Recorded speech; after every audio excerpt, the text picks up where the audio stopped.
Hello everyone, I am Tacet. Hope all of you have been having a good weekend so far. So today, we are going to be messing around with Tina-9000 once again and getting the rest of our PvP done, as well as just messing around with getting gold in general, because my gold stack has actually been getting a little low lately. We were as high as like 25,000 or 25 million, 30 million earlier. We're all the way down to 14,000 because I keep throwing like a few million a week.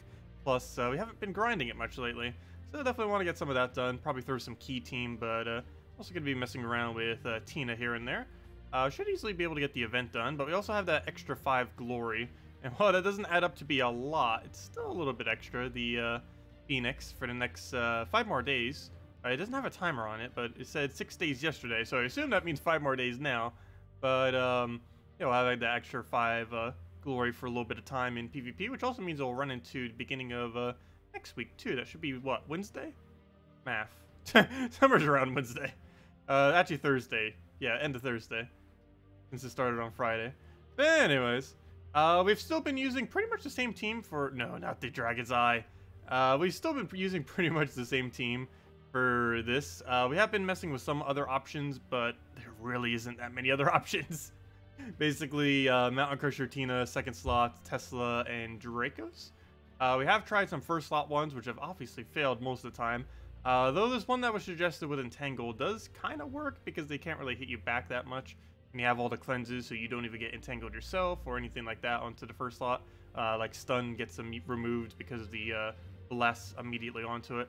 But yeah, overall, mainly just a second slot troop to be used with a bunch of other mechs or within true damage teams. So that's pretty much Tina in a nutshell. Oh no, I accidentally went to go click on the I team. Fail. Oh well, apparently we're fighting I. Whoops. Well then, that's not good. Should be fine now. I is just very annoying. It's not auto lose every time. It just greatly increases the chance of such happening. Hello everyone! Hello JZG, hello Captain, hello Overfeed, also JZG, that is insanely lucky. I think it might be your guild might be one of the first guilds that got a mythic from a legendary task on the week of release. I don't recall that ever happening before. Hello Captain, hello Overfiend, hello Derade, hello Skeleton King. Let's see. Hello Elite, hello Dustin. Oh, Skeleton King, if your guild's a little bit short, you can throw purple orbs for it. Or ask your guild members if they have any purple orbs to throw. Yeah, new legendary weeks are normally the best time to try to get it to 40,000. If your guild doesn't normally get it to 40,000. Yeah, purple orbs do count towards it. Just make sure you have 1,500 seals first, or you're wasting your orbs essentially. But if you have 1,500 seals already for the week, then yeah, just throw down your purple orbs, whatever you might have. Let's see. Assuming it's within range to get it to 40,000. Hello, Elite Gaming. Hello, Dustin. You're wondering, at your level, which is 500, what type of team should you build? Depends what you have. You need help, please? You don't know what troops to use? What do you have for legendaries? And mythics, if you even have any. But what are, like, some of the legendaries you have laying around? Because what you would run depends very heavily on what you actually own at the current moment in time. Okay, let's get rid of I. Luckily, it does not have stealthy. So let's disable that so we don't have to deal with it for the rest of this battle. And that's pretty much matched, because now that we don't have to deal with I, that's pretty much his entire team. That's fine. We'll throw Tesla down. Fortunately, it still has barrier. Can't really stop that, but at least it's silenced. We can go disable that. Do we want to? Yes, just because there's good alignment right now, so might as well. Again, no kill, but at least it's stunned. Or not stunned, but at least it's silenced. Actually, can't be stunned because of its immunity that it has there. The thing keeps gaining barrier. Did I give it yellow? Yeah, let's give it yellow because it doesn't actually use... Oh, never mind. He got unsilenced. Fail. Well, at least we get to use our skull damage now. Boom. Kill in one shot. And... Ooh, I do not have silence for that. That's not good. Throw that for now. Oh, good. It hit really high. Hit like a 50-something for that last one. I think it's almost its max hit. It has like, what, 28 to 56, if I'm not mistaken? Or at least ours currently does. No, it's 27 to 54. So yeah, it almost hit max hit there since it did 50 on that second shot. Very nice. Or I mean the third shot, since the first shot hit barrier. Still works. Let's see. You blew 5k keys for nothing. Did they reduce mythic drops? Nope. Still same rate as always. It's just you can get very, very unlucky. Wait, 5k... What kind of keys do you mean by 5k keys? If you did 5k glory keys, that makes sense that you wouldn't have gotten it with that many. But if you did 5k gem keys, that is really, really unlucky if you didn't get it in 5k gem keys. But no, if that was glory keys, that's somewhat understandable. Normally it takes like, what, 8,000 glory keys approximately? I forget what the exact drop rate is for approximate rate of like 90% or whatever it was. And even that's not guaranteed, of course. But I think it was somewhere around 8,000 or so.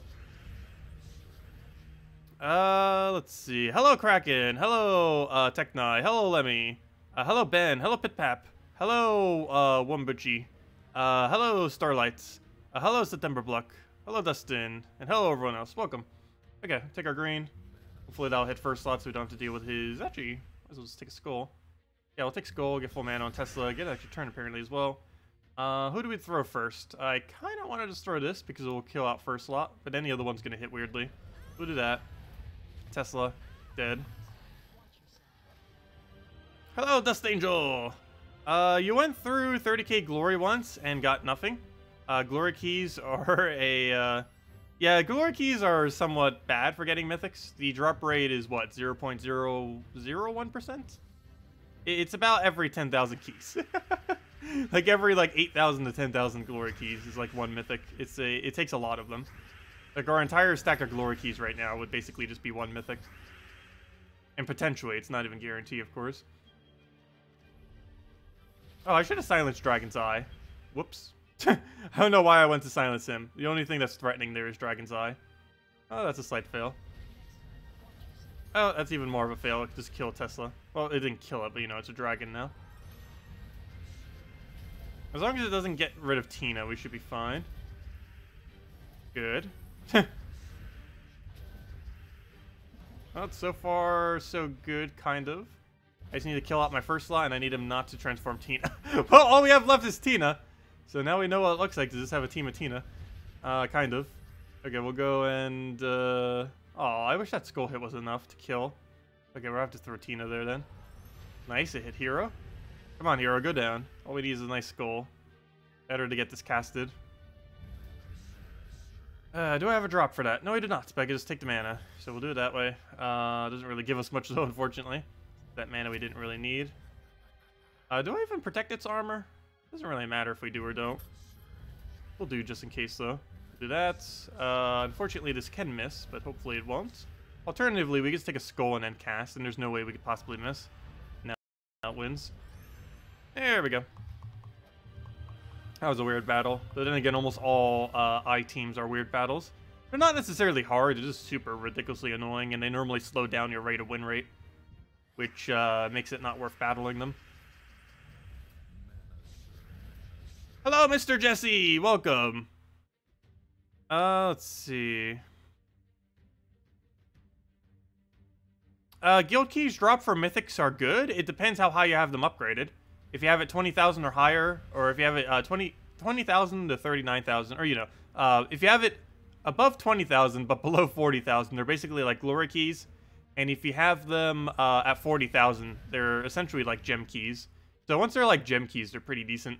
Everything prior to that is relatively average. Alright, we'll go drain them. Hopefully instant kill as well. There we go, perfect.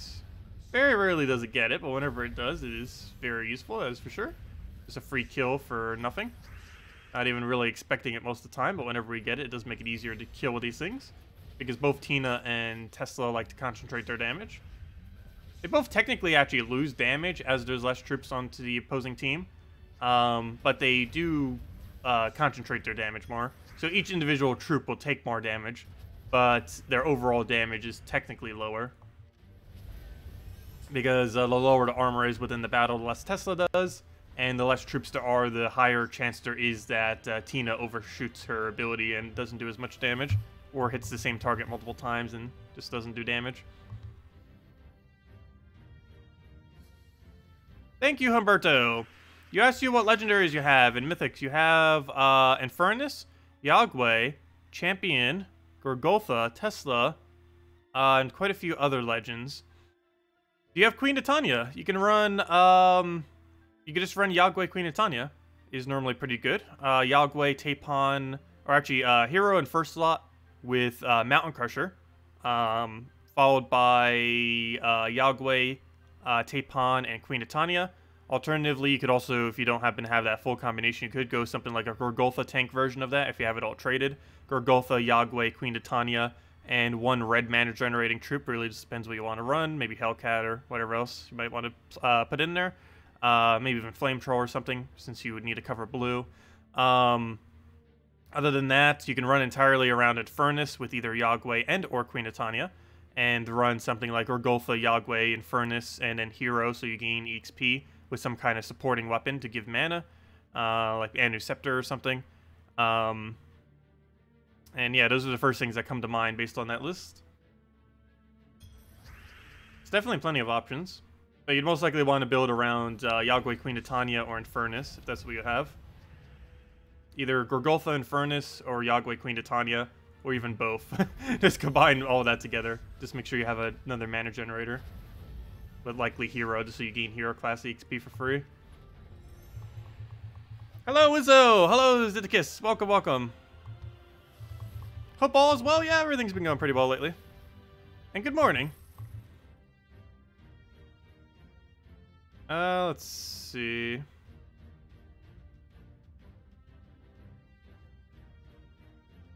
You did Primal Rift today with Faction Team at level 500? Oh, very nice. That is very good. Oh no, we're up against a Key Team. Actually, Key Team isn't really that bad on Defend. I don't know why people actually run it on Defend. I say that and I'm probably going to lose to it right now. Never mind. Wow. Oh, that's still a glitch. I forgot about that. Oh yeah, let me go add that to the list of, hello, list of glitches. Let's see, let me go and, where do I have that current list? Where'd it go? Almost starting to forget some of them because there's so many. Let's see. I almost forgot about that. The explosion, explosion from, Sin troops. Cascades for player, even if enemy. There we go. Oh, and I forgot to put the other one here too from the other day. What was it again? Oh yeah, the map thing. Map, okay. Pretty sure I'm still missing a bunch of glitches, but still want to mention them. Oh good, we killed out the most threatening thing on his team, which is, of course, Key. And the fact that he keeps summoning bandits. Which he can no longer do now. Okay, I'll go oh, no! I was gonna go drain it, but I forgot, it has stealthy. We both have stealthy. The entire team has stealthy, pretty much. Okay, we need a Tina. You're probably taking brown then for mana accumulation. Gonna do well, take that brown. Doesn't surge, but we get a bunch of cascade. He'll take a bunch of extra turns. Gotta just deal with the army of eggs. Egg Thief is gonna solo us. The thing actually can solo entire teams if it gets lucky enough. Very unlikely though. Yeah, we can't even drain her because of the stealthy. Since we can't stun the stealthy away, since we can't target it to do so. Yeah, we'll throw a Tina down. A little bit of a waste. I'd rather do Tesla here. So let's just grab mana for Tesla. Now we'll throw that and just team wipe the entire thing.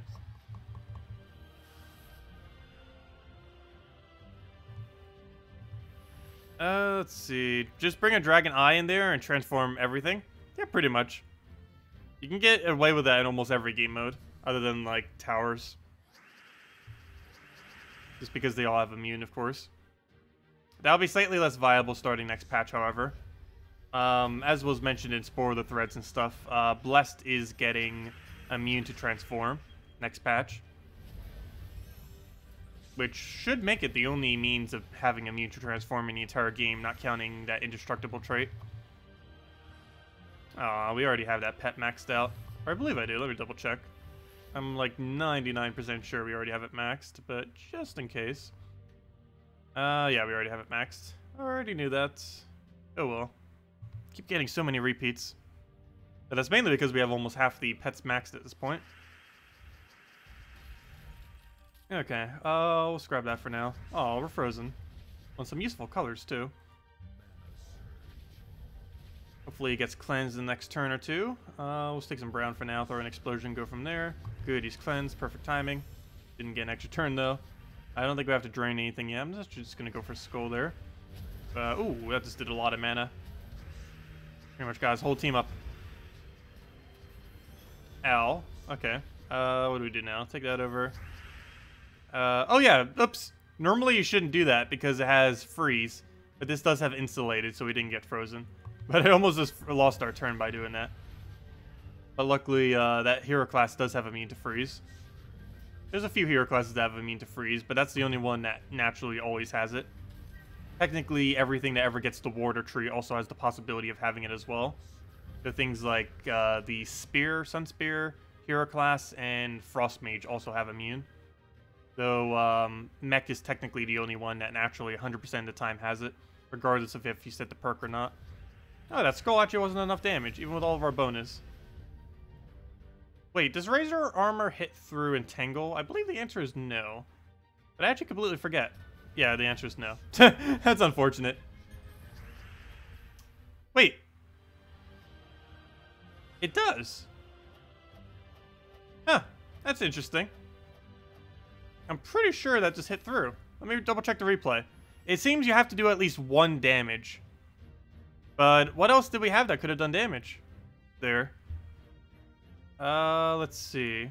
Okay, interesting. I never realized that. The armor trait does actually trigger to do damage as long as you do at least 1 damage. That's interesting. Yeah, so if you do it 4 times or 5 times, it will do damage. It might even possibly do damage if you take a Doom Skull. Not quite sure. But, yeah, that's interesting. So it's kind of like on-skull effects, where if they do 0 or if they hit a barrier, it won't do the effect. But if they do at least 1 damage, they will. It seems like Razor Armor and the Electrified Plating do the exact same thing, where as long as it does at least 1 damage, it does the full bonus. Interesting.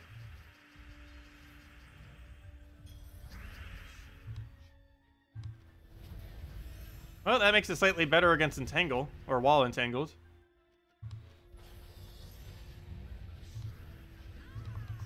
I love when it gets those really quick wins. It's so rare that it actually does it properly. But that's like the whole premise of the team. You like throw Mountain Crusher, you throw the ability, you throw Tesla, boom, dead. Basically throw everything once and then win. Good morning, Kevin. That's a big good morning. Hello, Cynical. Welcome as well. Queen is all the Yagwe PvP teams? Yeah, pretty much. Almost every single Yagwe PvP team runs with Queen Titania. It's not a necessity, but they are insanely good synergy together. They're still one of the best combos in the entire game, using Yagwe plus Queen Titania as one of the highest damage outputs, casting damage outputs in the game. Why it's such a good synergy. Not to mention it can loop. While it always won't get it just because it needs alignment, but once it gets going, it normally stays going. Because Yagwe feeds the reds that Queen Titania needs to extra turn as well. And Yagwe just feeds right back into himself, as well as into Queen Titania. Oh, that wasn't enough to kill. Too bad there wasn't another true damage we could put on this team. I guess technically we could replace out Dracos. But the problem with that is we actually lower Tesla's damage if we do so. As weird as that may seem. Because since we're using a lot of mechs and a lot of... what on earth is that dart doing? What? That dart just almost soloed our entire team. What just happened? Anyways. But yeah, Tesla actually loses damage since we're going to be losing a bunch of armor if we do get rid of her. But what on earth just happened? That was some really strong rope dart. There we go. Never seen it do that much that quick.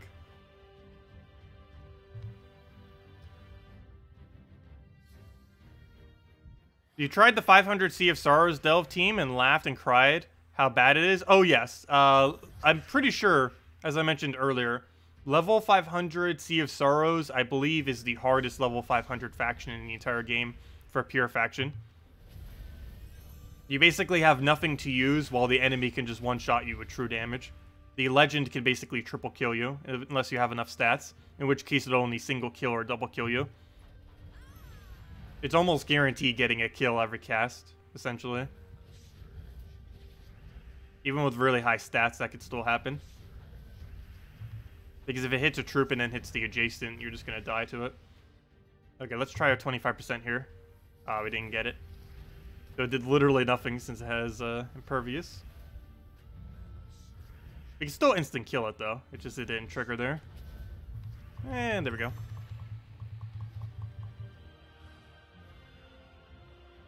Yagwe Queen Titania, what's optimal?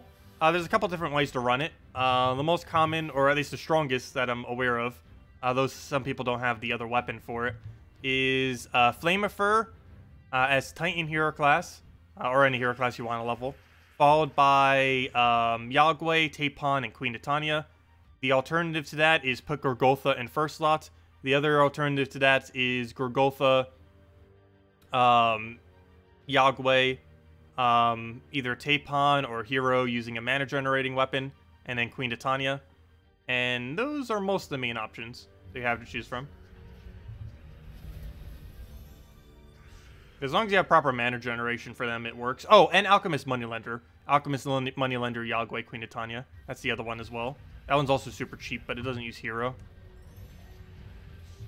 Oh, I should have taken those browns first, just in case we didn't win. And we didn't win, so whoops. Did we try for the skull? I think that's enough damage. Well, we don't have a skull anymore, so never mind.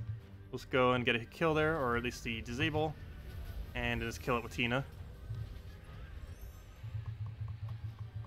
Yeah, Gorgoltha is really good. It's basically Mountain Crusher, except a lot higher skull mitigation, but no barrier. It's really situational when you actually use it compared to Mountain Crusher, though. Because these days, Mountain Crusher, with how high hero stats are and how many options you have with hero classes, just makes it so good these days. But no, Gorgoltha is still really nice, regardless. Still the best, highest skull mitigation troop in the game. There are technically the Mythic that has 80%, but Gorgoltha is way better than it, so it tends to be used as the best frontline tank in the game, as far as skull mitigation is concerned. Okay, well, he has a barrier there. We do have Dispel on skulls, or on extra turn, I mean. So if we just get an extra turn, boom, there goes his barrier and all his other positive stats effects. And now we just have to deal with that. So we'll just Mountain Crusher to a skull, or Mountain Crusher to literally anything. We'll kill it.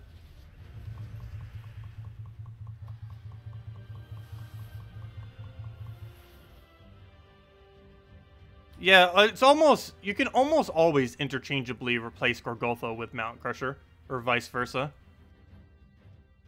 Depending on the exact composition, you might want to run one compared to the other. More often than not, they're interchangeable.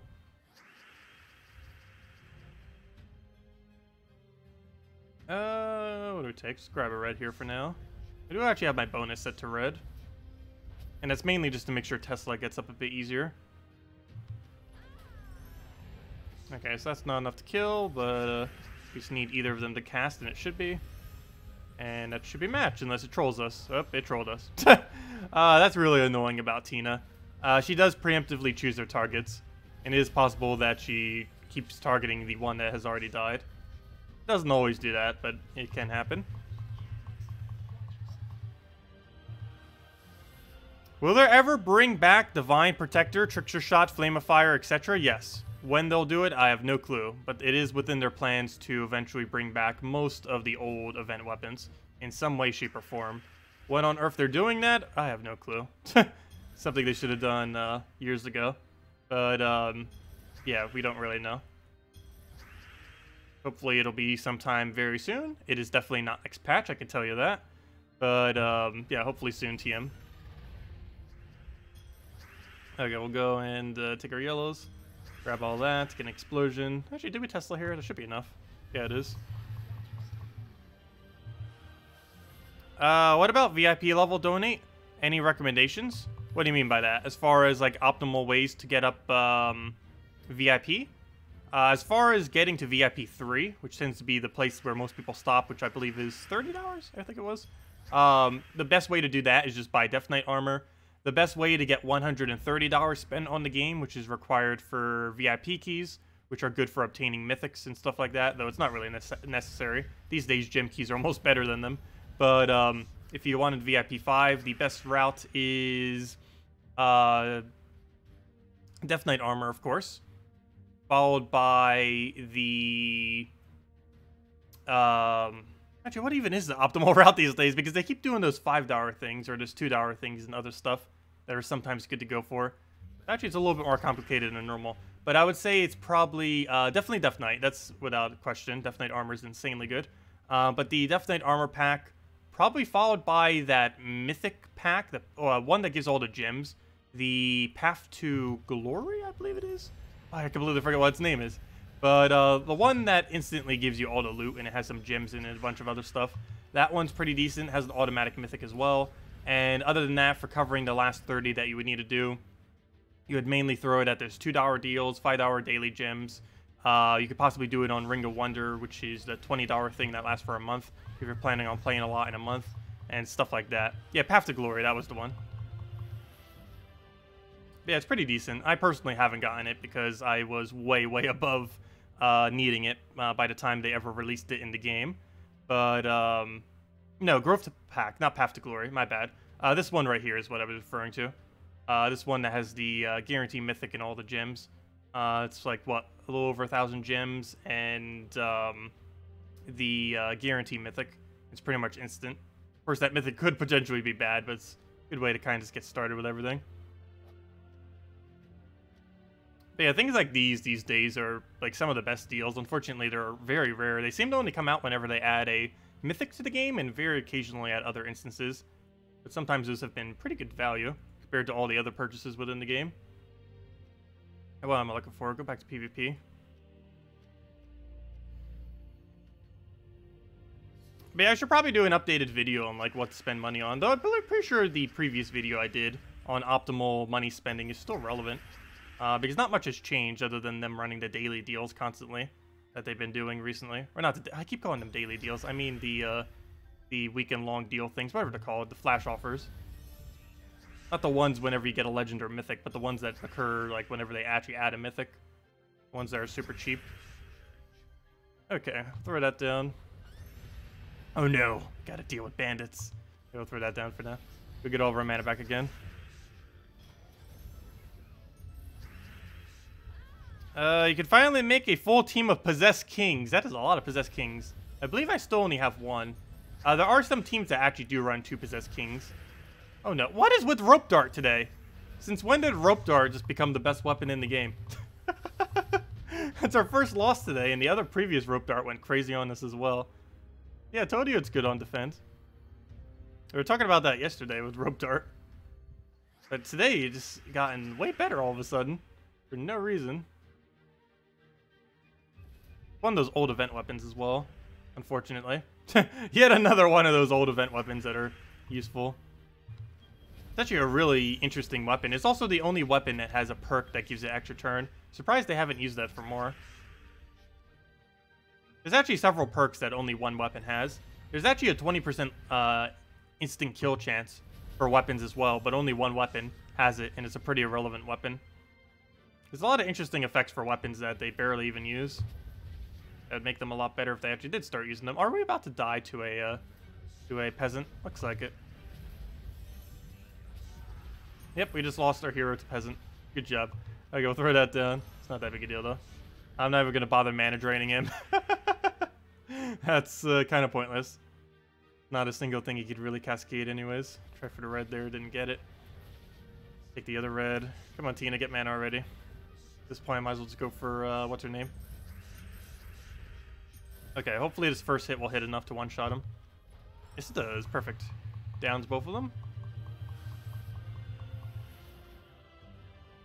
Any ideas as to why you can't access the store? Sometimes it likes to not function. You might want to contact support on that. It just happens sometimes. I'm pretty sure it'll be very temporary. If you check it back in about an hour, I'm pretty sure it would start working again.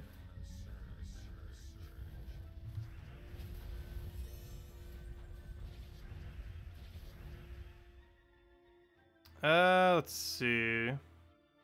Also, what JZG said probably would help. Its new meta defense, also in invading, works very well. What? Divine Ishbala, Quillin, Rope Dart, and Moon Rabbit? Oh yeah, I guess that would work out pretty decently. Moon Rabbit for the instant mana. Divine Ishbala into Quill and Infinite Loop, and Rope Dart keeps getting mana off the yellow excess. I don't think we faced that yet, though. I don't believe we have. That or I wasn't paying attention to it. Wouldn't that be really easy to counter, though? All you'd have to do is just kill out Divine Ishbala and the whole team falls apart. Like, you kill the first slot and it already loses a lot of its value because it no longer has this loop anymore. Prior to that, it would be really annoying, though. But once you down it, it should be pretty easy. Okay, so that is correct. I just wanted to test that right there. So it seems you have to do at least 1 damage with your skulls in order for it to trigger the armor thingy. So right there, we actually killed him. We should have only done 10 damage, but our 20% thing triggered. So basically, the bottom line with Razor Armor and with Electrified Plating is as long as your skull does at least 1 damage, like on skull other on-skull effects, it will trigger the full on-skull effect.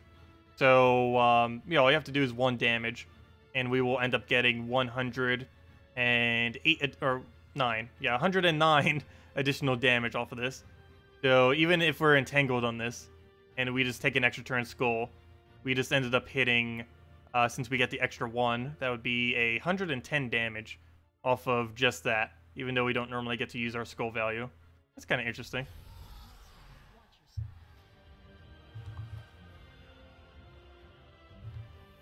Hello, Engo.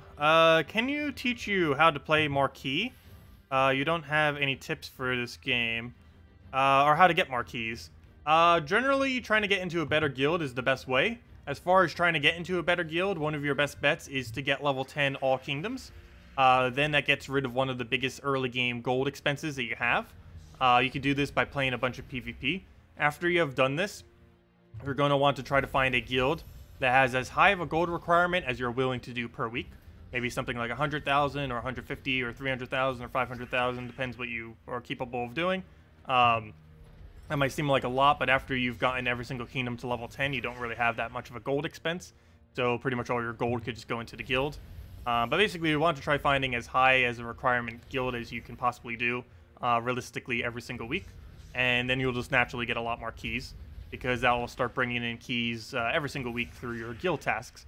And that's one of the main ways to actually accumulate keys within the game. But yeah, it gets a lot easier to get a better guild once you have level 10 All Kingdoms. That's not a necessity, but not only does that give you higher stats and better tribute chances every hour, but it also gives you, it gets rid of one of the biggest gold expenses in early game. Hey, we got a gnome. Hopefully he has something useful in him. Okay, let's actually just take brown here. Go for the explosion. Oh, I didn't even realize that's an extra turn. Fail. Should have grabbed that anyways. Okay, grab the brown. Let's see. Take the red there, since we don't have another option. Oh, that killed. Let him have another skull. Okay, or not. That should be matched then. Oh, only 4,000 gold. Really? That's pitiful. That's like 1 battle worth of gold. Also, why on earth does this guy's team a bunch of Ettins? And a Dust Devil. That's a really weird composition. Though he is about to move our team into a weird setup. I guess it's not too bad. What do we take here? What did we take? None of it looks good. Take a green for now into that Cascade. Grab a hit with this. Follow up with a, yeah, I'll take red, why not? Or still want Tesla mana when we can, so you know what, let's go for the blues. Actually, you know what, this thing's in first slot, might as well take skulls. Every skull we take is basically 1 shot with how much armor it currently has. Though I say that, and now it's not going to 1-shot the next one, because he did so much damage to us, and now even less so, because he did even more damage. Oh well. If this hits correctly, we could actually kill. It needs to hit first slot twice and other slot once. And it needs to hit high enough. Oh, let's just go Tesla. Be more consistent. Because that will definitely kill last slot, and apparently both of them. There we go. Do you think they'll change Tina's pre-targeting? I hope they do. It would get a gigantic buff if they did, because you would never overkill with it, which is pretty convenient. Okay, I guess we'll just take Drake Riders. But I don't know if they will or will not. I don't know if they technically consider that a glitch or not. probably not happening anytime soon if they do fix it.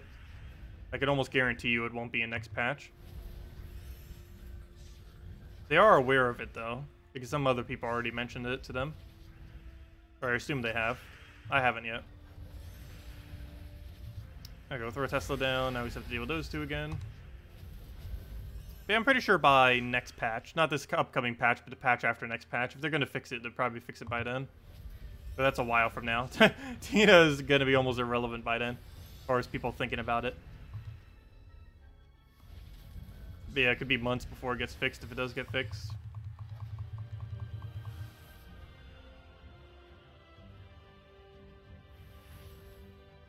I underrate the super mythic rope dart. Well, rope dart's really interesting in that it's the only armor tier in the entire game that has automatic extra turn. There is not a single other armor tier in the game that has extra turn attached to it like that. So yeah, it does have a lot of potential. That alone makes it good, even if it did nothing else other than that. Just an extra turn armor tier. And of course it does do other stuff. It pulls them up front. Plus it destroys some stuff, and it's pretty good. Yes, I do underestimate it a little bit. Let's see. We'll look at a Tesla there. Now we just have to kill the bandit. You know what? I'm just going to gamble 25%. Nope, didn't get it. I feel like we never get it. But it is a pretty low percent. I'll just take a red for now. Here's full mana. Throw that down. Dead. Let's see.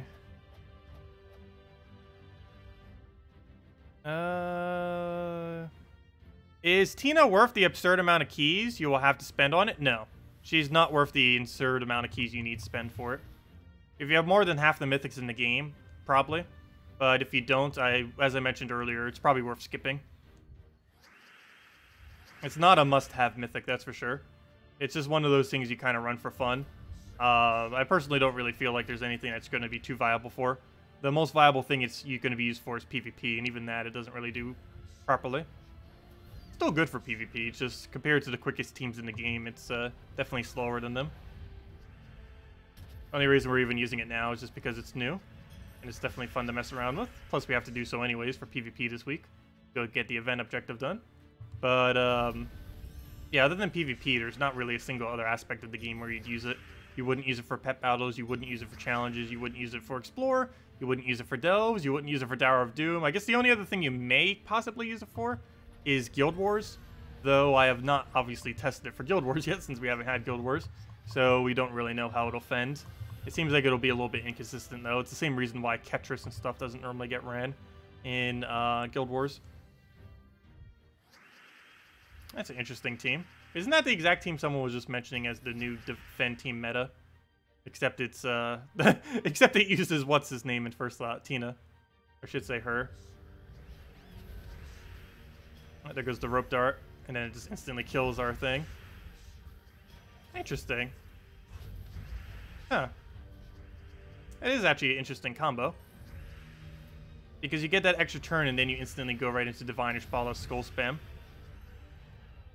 Huh, that actually isn't that bad.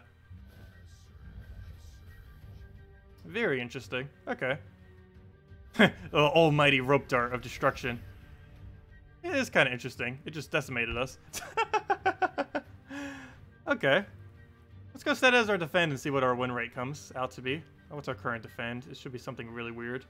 Let's see. Where's the empty slot I had? Here we go. Okay, let's go give it a shot, see what happens.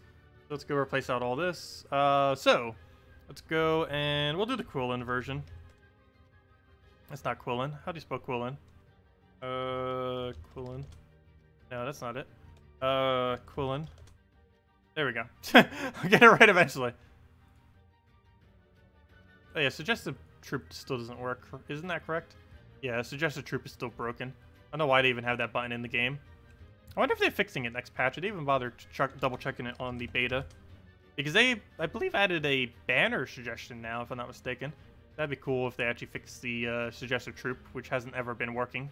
Hasn't been working pretty much since... I think it got broken the very first patch after it was released. Like, I think it worked the very first time it was released. Then every patch beyond that, it was just completely broken. Okay, what was I doing? That's rope dart and bunny.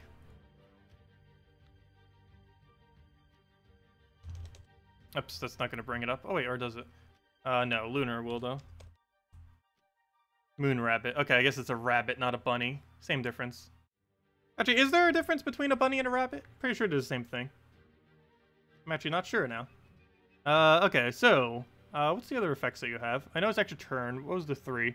Destroy 3 reds, entangle first, which allows it to anti-skull spam and gain some attack. And of course, the main aspect of it that's good is the extra turn. Well, actually, all of it's good, other than the attack gain. But entangling first is great because you use it with skull spam. Destroying some reds is normally bad, but given that it extra turns, it's basically free potential cascade. And yeah, we'll give it a shot. Probably just set banner to double yellow. Let's see, what don't we use? Minus brown. Is there a minus brown plus 2 yellow banner? Let's see. I don't believe so. Closest we have is that. I guess that's fine. Plus 2 red, plus 1 yellow. We'll set it to... I guess we'll keep it as Necromancer for now. I don't know. What would be the absolute best class if we were to run it this way, though? So we have Divine Ishbala, so we actually could run Divine. It is 4 times... Oh, no. Never mind. That's not Divine. I guess we still run it with Divine. Because even though we have a lower starting mana, it gets a lot more yellow. So I'll run it with Priest. Make sure I have Priest set correctly. We want... Random stats effect, that is correct. Cleanse self, that is correct. Brilliant, that is correct. Probably want Lightstorm more than we want the magic. Because this weapon doesn't gain any benefit from magic. 1 magic to all allies. Also, it doesn't give much of a benefit in this particular instance. All troops gain 4 armor. Gain 4 life when matching green gems. Wait, that's a thing? Didn't realize that. Okay, we'll just go with Armor of Light. Extra yellow. And wait, did we just go all Divine Tree? Pretty much. Almost all in on Divine Tree, pretty much. That's essentially what we're doing. And all Divine allies gain 2 HP per turn. Or 2 life, I mean. Well, same difference. Okay, we'll run it with that, see what happens. Let's go use it for PvP real quick. And also set it as our defend. Well, apparently I already lost. I'm pretty sure that was our previous defend team, though. That was probably not the one we just set. Okay, let's see. Let's go use this real quick. Oh yeah, and rename it to rope. Rope dart defend. Oh, it actually fits. Exact amount of characters. Rope dart defends. There we go. Okay, let's go see what it does.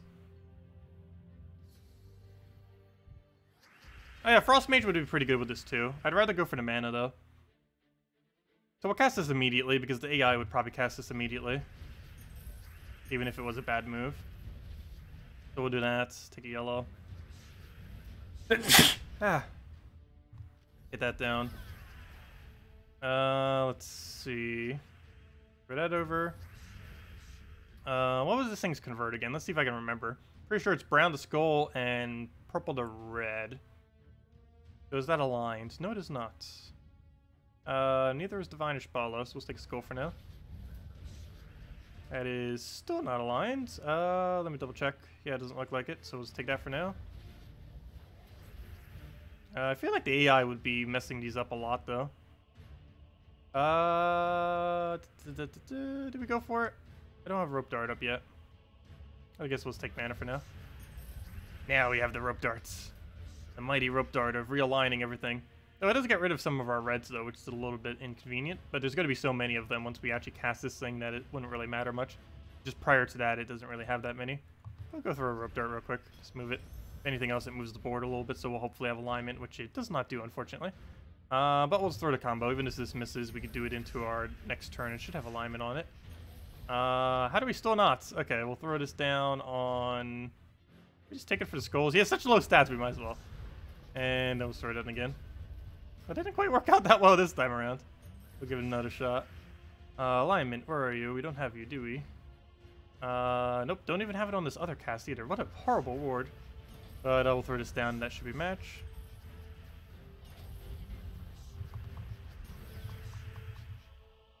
Okay. He just created so many eggs. We'll take a yellow for now. Finally get that thing aligned. Which gives us Divine Ishbala. Gives us the win. Oh yeah, duh. Why did I keep casting Divine Ishbala first? It's actually more important to cast Quillen first. Okay, what do we take here? Throw a skull there. Grab a... Oh, I didn't even realize. This is probably going to be pretty good next patch. I see what you mean by new meta. Because this is... anything that's ran with Divine Ishbala plus Quillen is the best blessing option team in the game. Which, starting next patch, also means it's the best anti-transform team in the game. Which would make it really good against... Dragon's Eye. Unfortunately, wow, Arnifix is going so bad this time around. Okay, we'll go and take a... we're being soloed by Dragon Egg. Or by Egg Thief, I mean. All it's doing is getting infinite summons, and we can't kill quick enough compared to it. We might actually lose this battle just because we can't do damage quick enough. Look at that. Let's see. It's actually pretty sad. Though, one convenient thing about this is the event objective this week is to kill a bunch of things in PvP. So if nothing else, every single one of these does count as a kill. That's at least convenient. I can't even rope dart her either because she is stealthy. Kind of funny. Okay, we'll throw that down. I think we're finally breaking through. Though I say that, and all it needs to do is just... if we don't end up killing it, then it's not going to matter. Okay, we'll go and throw that down to guarantee get that kill because it takes out the armor. Oh, never mind. It does damage too. I forgot about that. Oh, it does do damage. Why did I think it did no damage? Forgot. It does basically true damage with all that damage. Oh, maybe I should go give it magic. Forgot about that. Well, nothing else uses magic, so I don't need the +1. But I could use the +3. What do we have instead on it? Let's see. What's under the +3? Let's see. Ooh, that's Lightstorm at start of battle, though. Lightstorm at start of battle is pretty convenient with this team. I wish one of these was tankier. Oh, wait. Duh. Why did I put Lightstorm? Never mind. I forgot. Quillen automatically does the Lightstorm for us. Hello. Forgot about that. Okay, well, we'll give you extra magic then. There you go. Forgot about that. Fail. We'll roll with that then.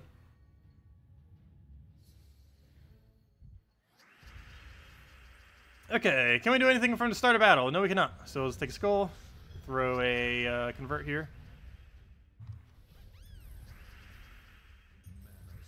Is that aligned? Yes.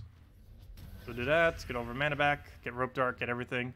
We'll rope dart the most annoying thing, which is probably his Divinia. Get that out the way, take a brown. Take that. Actually, I should have kept the brown there. Just skull spammed him. Do that, throw Divine Ishbala. Rope dart the other one. One shot it. Take whatever our alignment is here, which is that. Well, it's not aligned, but it's damage. And 2 skulls will take it out, which should hopefully be this ability. There we go. Up, and it's summoned. Luckily, it's Star turn, though. There we go. And we'll do it again. Actually, before we do, let's grab that. Take the skull, and dead. But yeah, it works. Keep it as our defend for now and see what happens. Anyways, back to the Tina.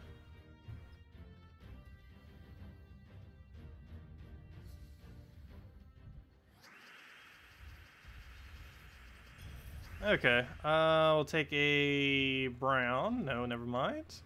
Grab a blue. Oh, actually, we'll grab a purple. Now we'll grab a blue. Fortunately, it didn't surge. Take the other blue. Come on, get full mana already. Take another blue. And we need that brown. He kind of just denied it from us, though. We don't have a follow-up for it. All we need is 1 brown mana. Then we can get this team rolling. Okay, we'll grab green for now. Take that. Grab a... still not brown. Hopefully his Divinia would actually help us, though. So we'll get ready to mana drain whatever we need to drain. Take a brown to finally get the mana. Throw it down. Oops, forgot to take skull, but luckily his barrier goes away immediately. He gains a bunch of HP. That's annoying because we actually need to... everything we do does HP damage.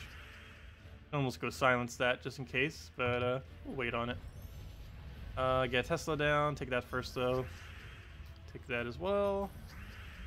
Oh, free turn and free skull. Grab all that. Take another brown.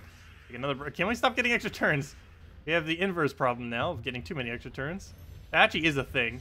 It is possible to get so many extra turns that it basically makes the battle go on longer, and is essentially a bad thing. Getting infinite extra turns isn't necessarily always good, especially with things that end up ending their turn. Like, for example, this mythic. A lot of mythics have that problem, where sometimes they're really slow. Guard's Avatar has that problem a lot, where you have to use a bunch of mana generators in order to give it all of its mana, but then the team ends up going so slow because you have to make sure you get every single extra turn before you end up doing your cast.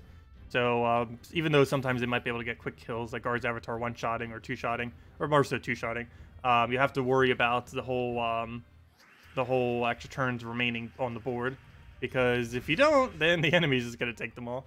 And that's not good most of the time. Sometimes it is beneficial to let the enemy take extra turns because they can take it quicker than a human can, like especially on 4x speed. But obviously they do get all that mana if you do let them have it, which is not always a good thing. Come on, cast. There we go. Unfortunately, that's not enough to kill. What do we take here? We take a... I'll just take a yellow for now. Don't really have much of a follow-up. He has that one weird weapon. My other account has that too. That's from like a year ago. It actually wasn't that bad. Creates a bunch of reds. Alchemist Moneylender still does the same thing though. There's an alternative to it in a single weapon. Okay, we'll take the brown over, get him out, Crusher, go from there. And now just kill it with the true damage. Okay. Hello, William. Welcome. Okay, can we do anything with that? No, we cannot. Go into the Cockatrice battle then. See what we can do from there. You're now getting more gems than you need for events. How should you use the rest? Keep saving them. Keep saving them. You never know when a patch will come around that ends up using something with gems. Cough, cough, cough.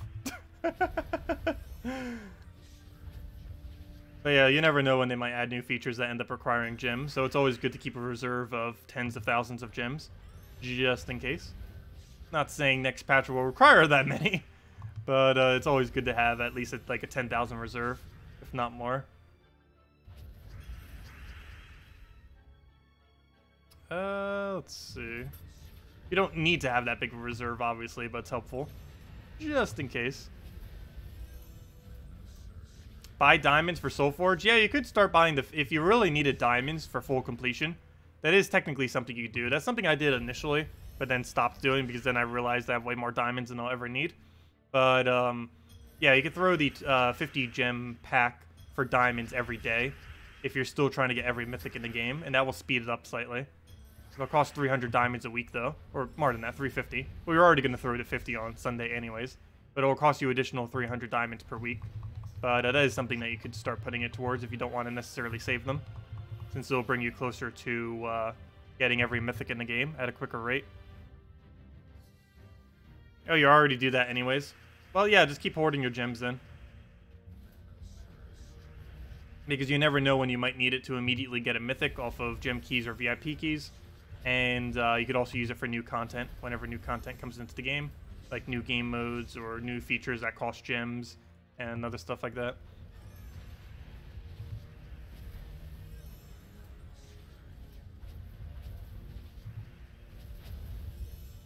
But yeah, I never intend to dip under 10,000 gems ever again. At least if we could try avoiding it. Of course, sometimes if we get really unlucky with mythics, we won't have a choice. But lately we have been ahead of the curve as far as mythics are concerned. Even if we run out of every gem keys, we still have seal keys and glory keys and stuff like that. The worst comes to worst, I could throw down all my gold keys and then go use the resources from that. We're sitting on like 60,000 gold keys too.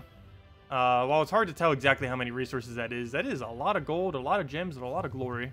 Also, we do have a reserve of like 1.2 million glory too, which is what? What is that divided by 20? Math. That's what, 60,000? Yes, that's 60,000 glory keys.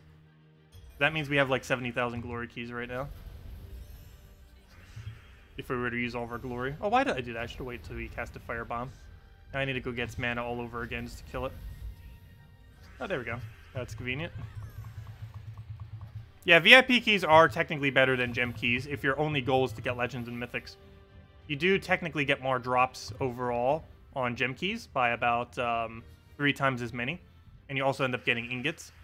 But, yes, as far as the amount of legends and mythics you get relative to the amount of gems you spend, you do get more mythics and more legends from VIP keys. Technically more epics too, but that's not as relevant. But you do get 3 times less drops from VIP keys overall, relative to the exact same amount of gems being spent. It's just the drops that you are getting are higher rarity. Oh no, we just lost to Key Team of all things. Did he just infinitely loop us with Key Team? Almost. Yeah, might as well leave. He's using the bandit thingy too. He's going to keep getting bandits. Even if we try winning that, he's just going to bandit spam us.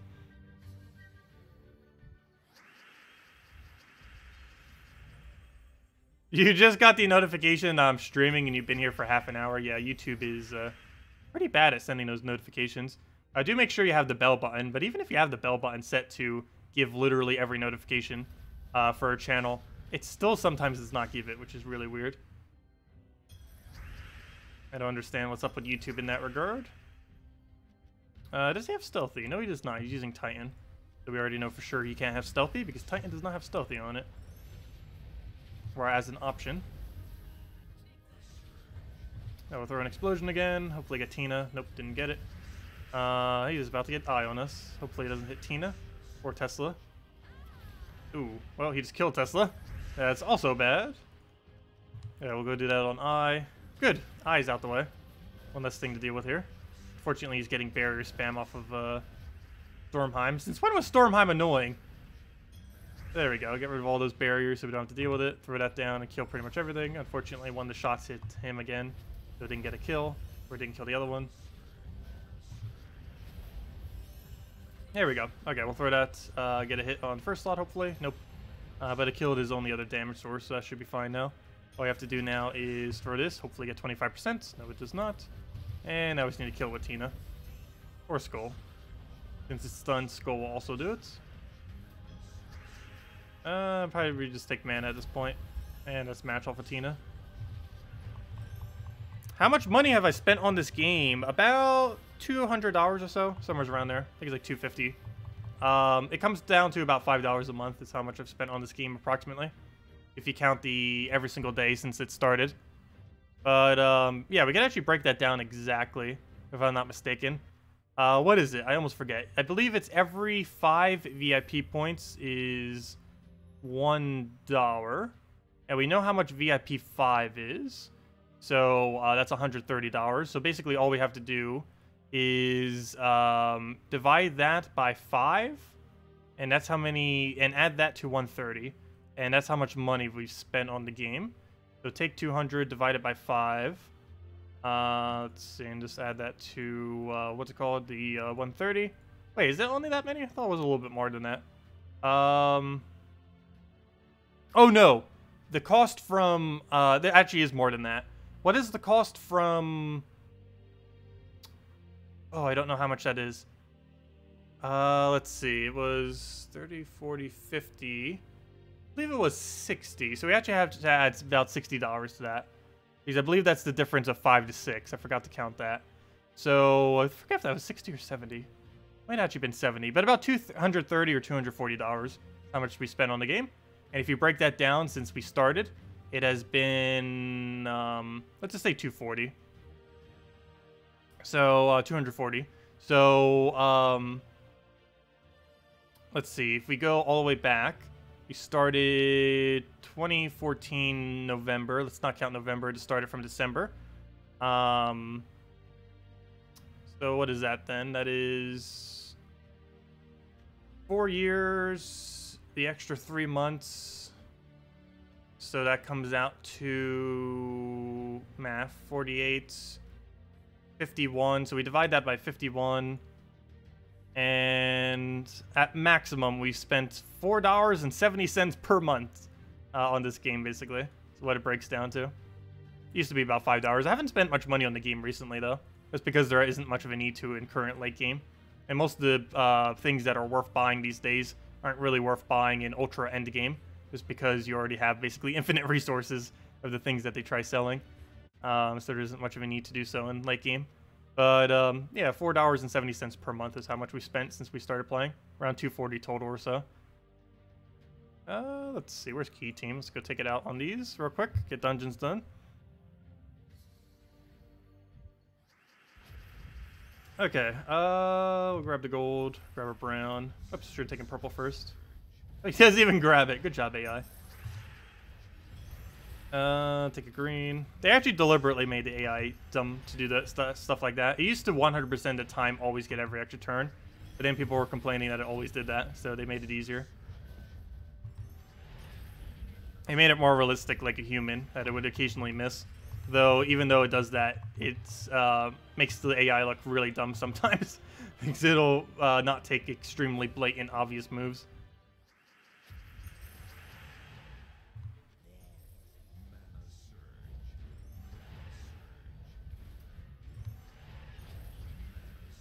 Okay, we'll throw a key down.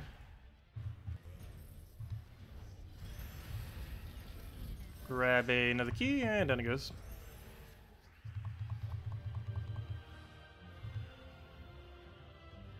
You often miss 4 times matches that appear from the dropped move. Yeah, that is definitely possible sometimes. Normally, what makes me miss them is when I'm focusing more on the abilities than the board itself. What makes me normally miss most of the extra turns on the board. That, or I'm focused on specific colors. And colors that I don't need, I might not be focusing on. For example, this team with blue. I'm almost never going to take a blue extra turn because there's no point in us ever taking blues. Same as yellow, actually. So those are the most common colors I'll miss extra turns on, because I'm not actually looking for them. I'm mainly looking for brown, red, and green for the most part on the board. And the other 3 colors I'm narrowly ignoring. So I'll sometimes miss 4 times, 5 times for it when using specifically Key Team. Anyways, let's go back to PvP. How are we doing on that anyways? I believe we're on the last set, right? Yes, we are. We just need to go get 210 more PvP kills. It sounds like a lot, but it's pretty easy since literally everything you kill in PvP counts as a progress towards it. Doesn't matter what we fight. Everything will give us progress towards it. Actually, do we go use Key Team? Yeah, why not? We use Key a little bit more. Do you get bonus souls from using the new epic troop, Baoeo, in PvP defend team? No. It only affects invading team. You will not get it from defend. The only things that you ever get from your defend team from a resource perspective... Oh, why'd I do that? He's entangled. But the only resources you ever get from your defend team are the 7 times Cascades. It'll give you 1 gem instead of 1 map, because that was left over from when the game used to just give 1 gem whenever you get 7 times Cascades. But your AI team will still do it for you if it ends up getting it. So things that tend to explode a lot or have really good cascade loops tend to be able to get more gems. It's very, very minuscule. If you have like a good team that is set to get more gems, it might give you like 10 or 20 more gems each week. It's pretty irrelevant, but it does still overall probably give anywhere from a total of 15 to about 50 gems per week or so off of defense. But other than that, I forgot to use greed. But other than that, your defend team also gives you gold keys. So whenever you take a manual move like this, there's a chance that you get a gold key from it. And every single time your AI team does that, and if it gets a key, it'll give it to you after the fact. But those are the only 2 things that your defend team can ever do. If it gains souls, if you use a event troop, if you gain gold, anything like that, does not actually give it to you on when you do it with your defend, or when your defend does it. So setting something like a gold farm team or a soul farm team or the event troop, none of that has any effect. Same as maps. If you try getting maps with like Tyree, they do not carry over. Only 7 times Cascades and manual moves with gold keys carry over. Everything else does not from your defend. Hello, Rick Force. You're level 30 playing on the Xbox, but you don't know what teams to use. Could you help? Basically, look at everything you currently own and look at what has boost ratio. Anything that has really high boost ratios, for example, some would include Lava Elemental, Ranger, Rock Spirit, Pretty much just look at your troops, see what has high boost ratio, and use those. Other mechanics to look out for are Barrier, Mana Drain, and Entangle, all of which tend to be pretty useful for upscaling, because regardless of what enemy you're using them against, they still have their full amount of value. So if you end up entangling something, regardless of how much attack they have, it will be reduced to 0. If you end up mana draining something, assuming it's a full mana drain like Cockatrice, for example, it'll end up draining them all the way to 0, regardless of how high their mana is. And in the case of Barrier, it'll protect one whole instance of damage, regardless of how much it is. So if they're hitting you for like 200 damage somehow, it would still do 0. So pretty good mechanic to have when in early game, when you're fighting a bunch of stuff that have higher stats than you. So yeah, Mana Drain. Basically, look for troops that have good boost ratios, Mana Drain, Barrier, and Entangle. Those are the main mechanics you want to look for when building early game teams. Also, if you need more keys, join a guild. Guilds are the best way to get free keys. Also, do keep in mind if you're playing on the Xbox version that it is not cross-platform. It's its own version. So if you do ever want to play it on mobile, you do have to play on the PC mobile version.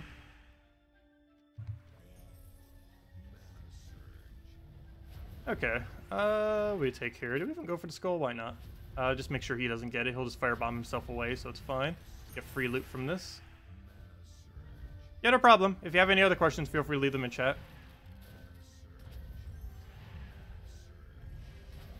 When do you choose to set up your PvP defend team to win versus firebomb, etc.?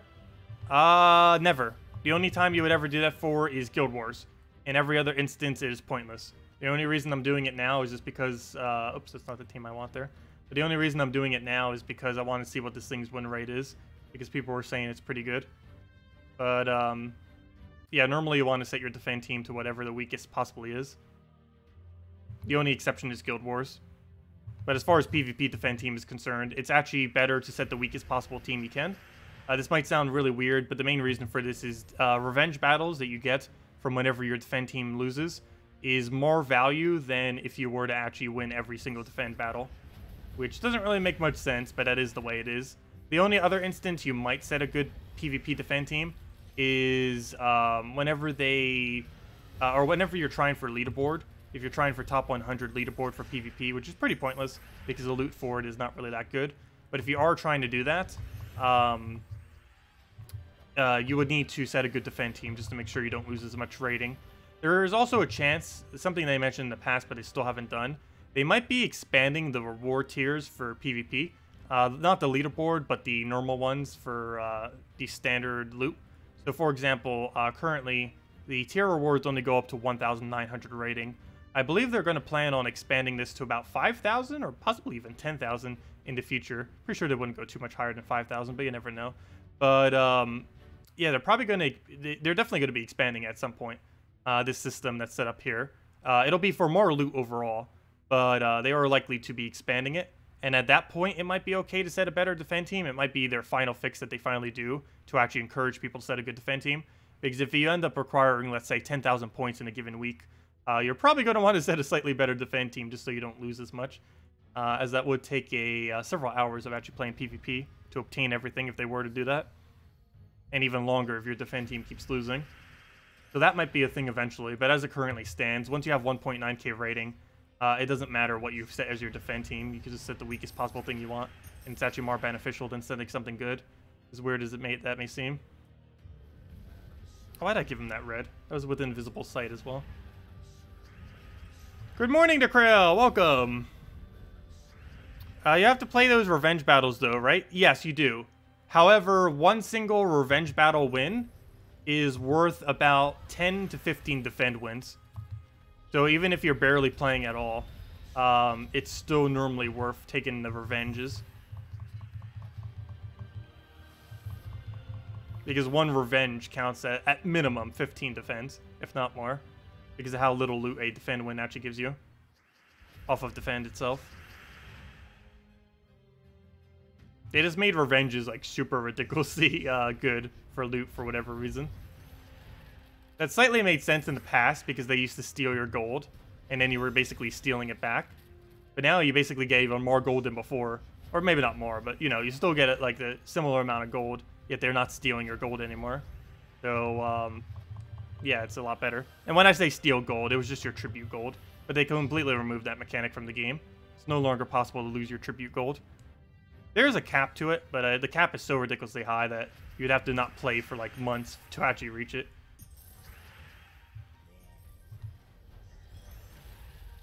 Let's see. Okay, we'll grab a Scolder. Let him double Firebomb. Let's take that skull, Firebomb dead. Hello, Antian. Welcome. Also, it looks like a pretty nice day today.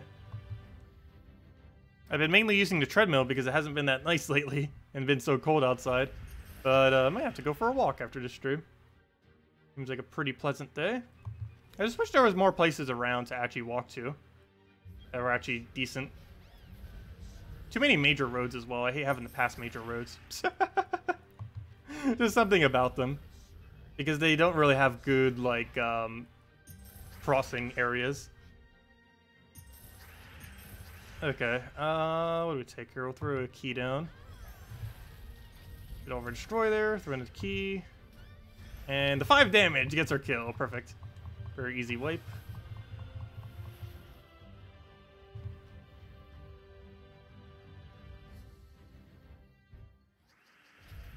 It's below 13 here. Oh, I know, it's still really cold. Yesterday was technically the first day of spring, too. I did double check. Actually, there's technically 2 days that could be the first day of spring. The 20th of this month and the 1st of this month.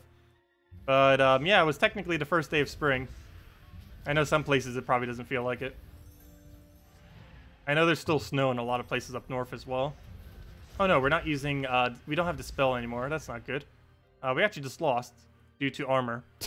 The fact he has armor just made us lose. Or not armor, barrier, I mean. Because I don't have Dispel on this current team. That's a fail.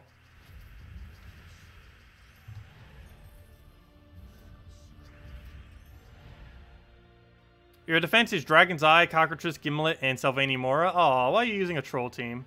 You gotta be like that. Win rate is 84% on Xbox. Ouch.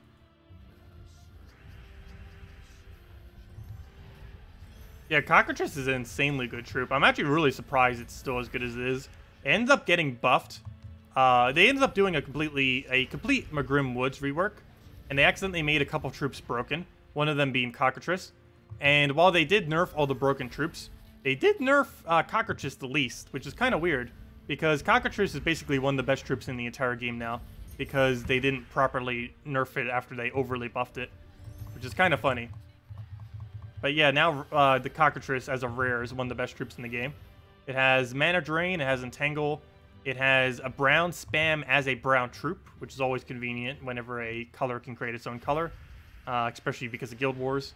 And yeah, it just has a lot of value going for it. Great Gorgotha alternative too, if you don't currently have Gorgotha. Okay, that's not enough to kill, so I guess we'll take our red and go from there. That over for now. Oh, did he just really? On his very first extra turn on 8%, he actually got the kill. That's not good. Could actually lose this now. Oh, why did I just not key in the first place? I could have killed him before he got that kill. Oh well, not that big a deal. As long as that Dragon's Eye doesn't hit key, we're fine. And even if it does, we could technically solo Egg Thief. Good, that should be fine. So we'll do that, throw key, go from there. There we go, and that's match.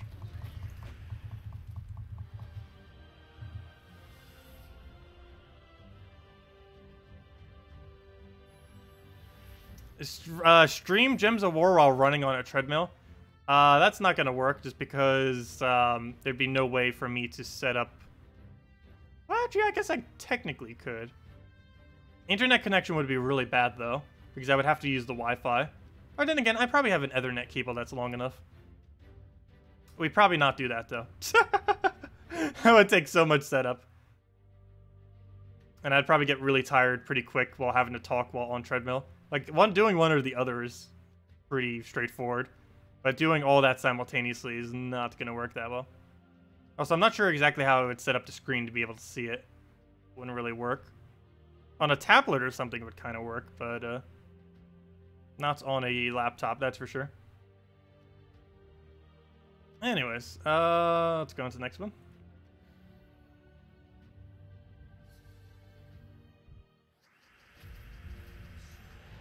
Okay. We'll just get that, move that over, get a key down, get our double kill, take a red. And throw it down again, get all the browns we need, take a red over. And that should be a match. And he devours, never mind, not match yet.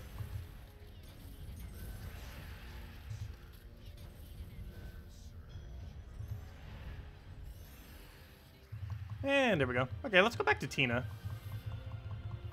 Keep using Key Team instead of Tina. Key Team is obviously way, way, way quicker. Still want to mess with Tina while we can.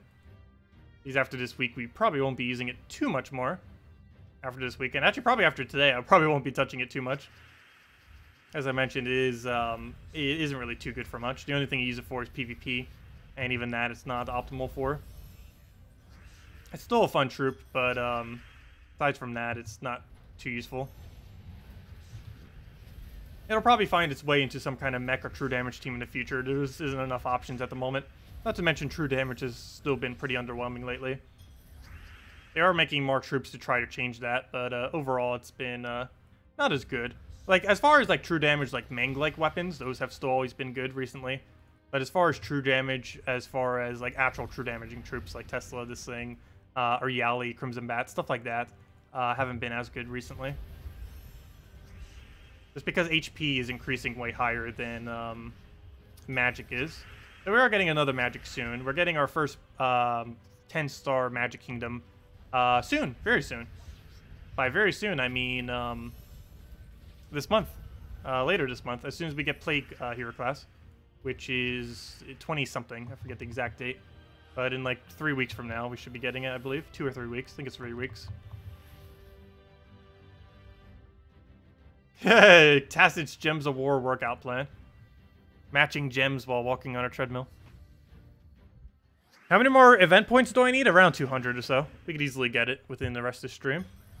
Especially if I was to switch to Key Team. We could have it done in like an hour if we switch to Key Team. We'll take slightly longer doing it with Tina, of course.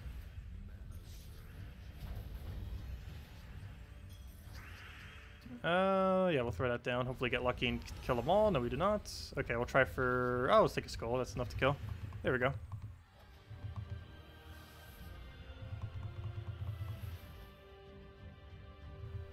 Yeah, I haven't been doing PvP as much recently. Really need to, because my gold is starting to get low. By low, I mean like 14 million. Anything below 10 million is like critical amount. Not to mention we're going to have to spend a couple million this Friday for the new faction. Because new faction is coming out this Friday. It's going to be bringing in the curse mechanic as well. Well, technically, you know, guys know, the curse mechanic technically exists. But, you know, nothing currently has that 100% chance.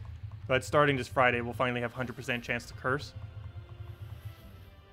So we'll see how that pans out. It's not as good as the bless options, but it's still going to... We're still going to have a few options to set it. Yeah, it probably would be less than an hour with Key Team, especially if we took easier battles. Instead of just doing 3 trophies. Actually, why am I even still doing 3 trophies? Just because it gives slightly more gold.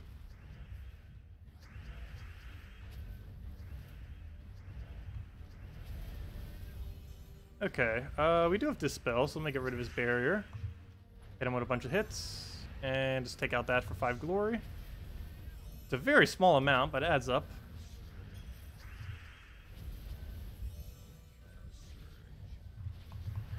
There we go.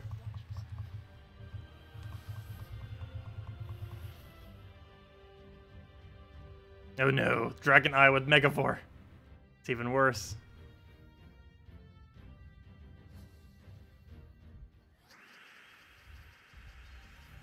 Okay, what do we need here? Grab the blues, get all that. Grab a... what do we take here? Grab a red for now. Start getting that to full mana so we can throw it down to Tina. Forgot to take the yellow. Keep seeing it like as soon as I take my move. It's a little bit too late. Okay, we'll throw that down. Doesn't actually get any kill, but it brings them all nice and low. Actually, sometimes even good that it doesn't get a kill just because it leads into a good Tesla follow-up. Oh, he's about to gain a lot of true damage. This could be annoying. I wish there was a guaranteed way we could kill it preemptively. Oh, no, we could do that. There we go. Okay, we'll stick it right here for Tesla. Oh, I need another Dispel. Hopefully he gives us one here. Nope. Unless he doesn't take an extra turn. Please stop taking moves. Nope, he got it. Come on, extra turn. Where are you? Good. So we dispel that. Tesla, dead. Almost dead. Now dead. Also, we'll have a redeem code in a little bit as well. Let's see, what kind of milestone can we attach it to? I don't think we're near close to another milestone at the moment, though. Closest one's probably hero level. Or not that hero level, but... oh, never mind, we're using mech. Well, let's go use key team. Once we get a level on key team, let's go hand out a code. How about that? Let's see. How close is he? I say that, and he's probably, like, right on top of gaining a level. But yeah, we'll hand out a redeem code as soon as Necromancer gains another level. How far is that? Let's see. Necromancer. Yeah, it's about there. Okay. Yeah, we'll do it once it gains another level. That'll work. 300 views. We've only hit that high once? Have we even hit that high? I don't think we have. I think mid-200s was the highest we've ever hit. I think, like, I actually forget because it's been a while now. I think it was 240 or so was the highest we've ever hit in one stream. That would be pretty amazing to actually hit 300 eventually. Highly doubt that's going to happen. Unless this game just blows up when it gets released on Nintendo Switch, but I highly doubt it'll blow up that huge. The game is growing overall, though, which is interesting. Still is, even after 5 years. It has never not been growing, pretty much. Let's see, we'll move that over, take a yellow, grab our gold, take a red. Please get unsilenced already, I do not have cleanse. We have dispel, which is the exact opposite of cleanse, but we don't have any cleanse. And 1 HP, that's also a fail. Let's go it out with that. Please. We need you. This guy stays silenced forever, isn't it? Seriously. Oh, that's why. I hate that that's a thing. They said it would never be a thing, and then they made it a thing. Any status effect refreshes other status effects now. So if he keeps reburning us, it's actually refreshing the silence. We're actually going to lose this. Yeah, we just lost key. How on earth did we lose this battle? It's not over until Egg Thief dies. Even then, I guess we technically win on what's his name? Oh, we just lost. I would have to get an extra turn right now to not lose. Wow, we just lost to silence. We just lost to such a weak team due to silence. What even just happened?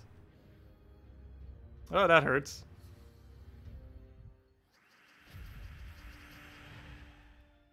Okay, grab a gold, grab a skull. Which I didn't even need that skull, but at least it'll make sure he doesn't grab another one. So we'll firebomb into firebomb, and then we'll just throw a bunch of hits down and go from there. So right there, we'll just take a yellow to brown, grab that, throw another key, go from there. Let's see, I'll take another skull. It's fine. Grab a skull onto that. Get a key down, and that's match.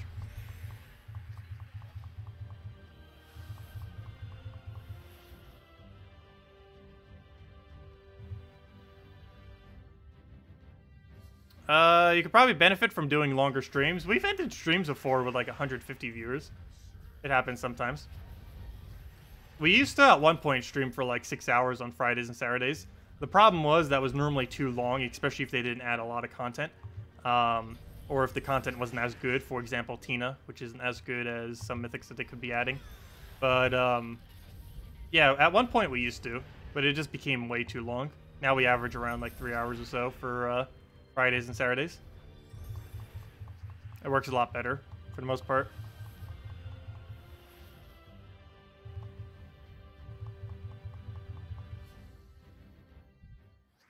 Yeah, we'll be streaming more stuff in the future as well.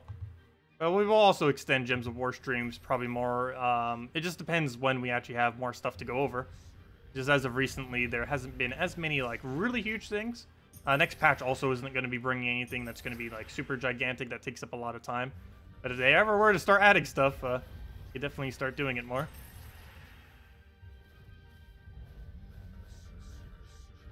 Okay, we'll throw a key down. Because Gems of War is more of like a session-based game. It's not really something that you sit down and play for like hours upon hours upon hours on end. Or at least I personally don't anymore. It's more of something I pick up for like an hour or so, and then put down, and then come back to it again, and stuff like that. Not something I just sit down and play over and over and over constantly.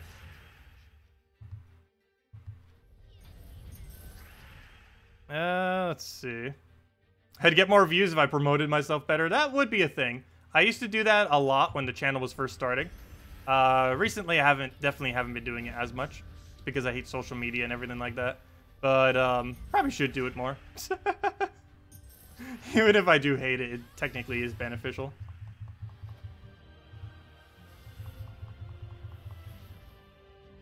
Okay. Hey, key team versus key team. Who will win? Most likely the player-based one, but you never know. Oh, never mind. He's not using key team anymore. Phoenicia ruined it. Not only is she a bad troop, she's ruining every team now by rolling into a random slot.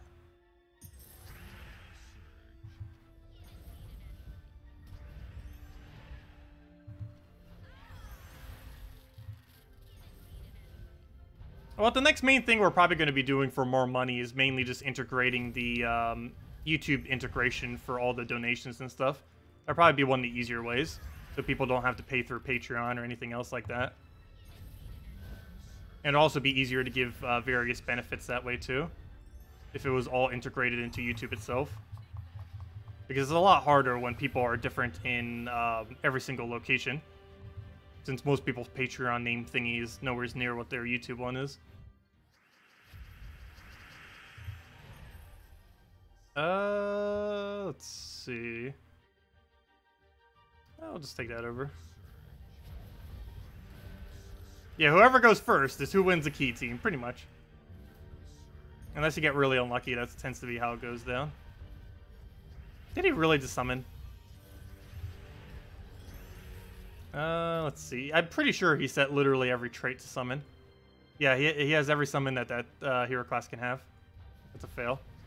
Or no, he doesn't. He doesn't have, Oh no, he does. Shadow Call. He even has Shadow Caller. Really?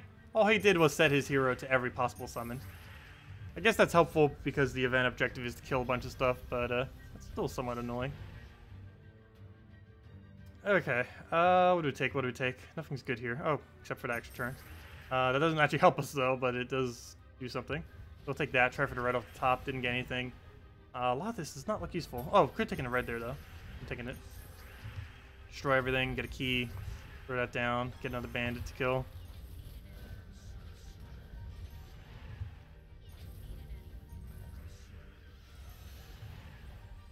Let's see.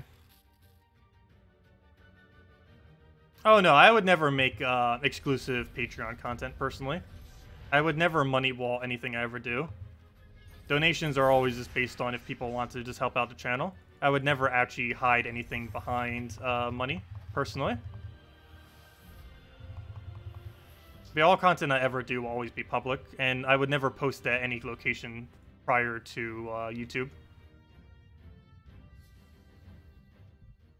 Okay. What do we take here? Grab the gold. Take that down. Let's take a red there. Grab it over there. Get destroyed. But yeah, I will be focusing on that more pretty soon.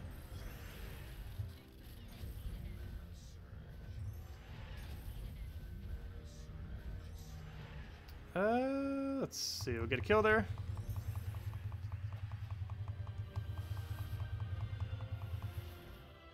Okay. Because right now, I actually make less than minimum wage doing this.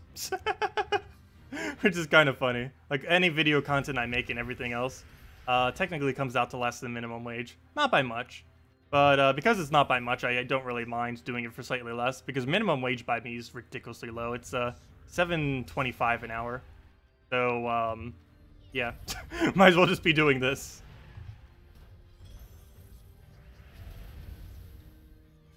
Alright, we'll get her destroy.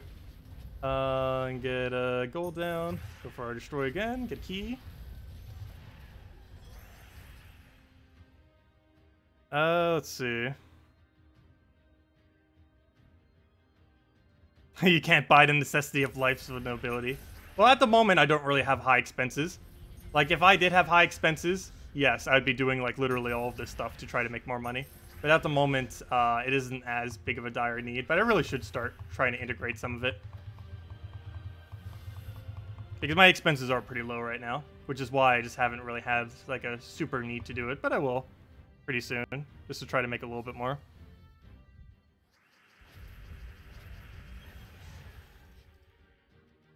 I go for the gold there, grab that, grab that.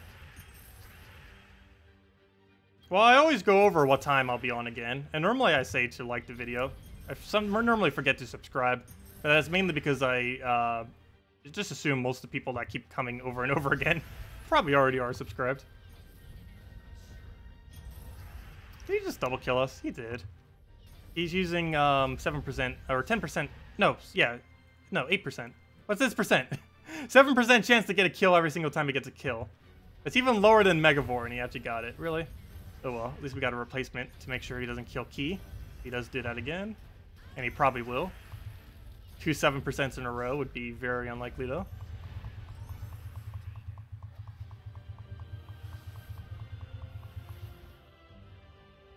Oh yeah, YouTube definitely isn't a bad job. It is really, really, really ridiculously hard to actually get it to a point where it's like a substantial money source, though. Like, it takes years upon years of doing it, and you normally just do it as a side thing until it becomes big enough that you can do it as a main thing, which at this point, this channel almost is to the point where I could start doing it as like a main means of almost all my income. But I just haven't fully committed to it yet.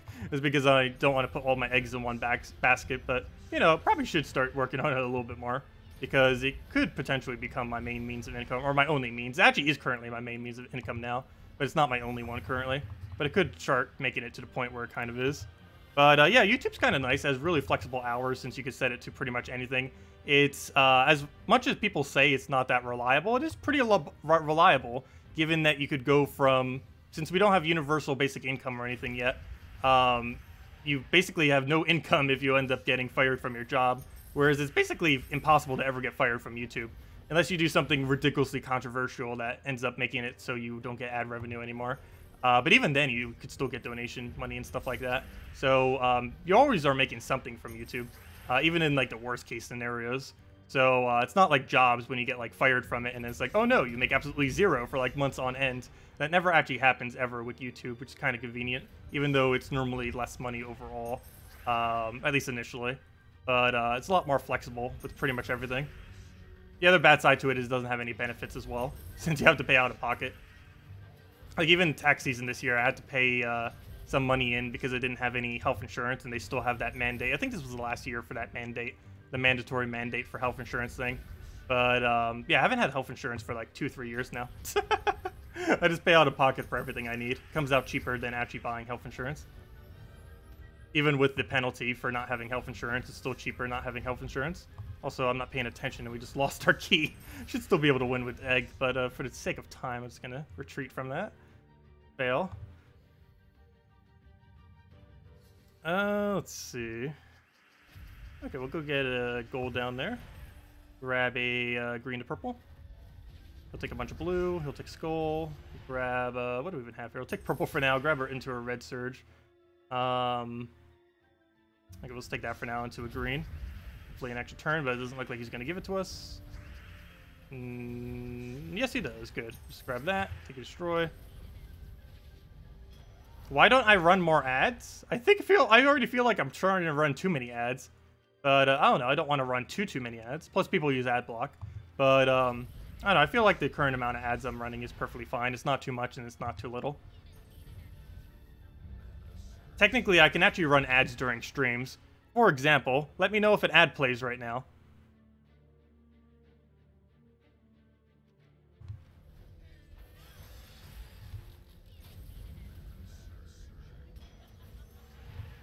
Also, hello if anyone can still hear me. It says it's playing an ad. I don't know if it's actually playing an ad or not, though. Still says it's going. Still going. Still going. I'm pretty sure that YouTube Prime thing automatically makes it so it doesn't play ads as well or something. There it goes, and now the ad ended. If there was even an ad playing, I'm not even sure. It says it was. Not sure if it was. Okay, you said it's not seeing anything? Let's see. The screen stuttered, but no ad played. Good job, YouTube. Your ad button doesn't even work. Ha!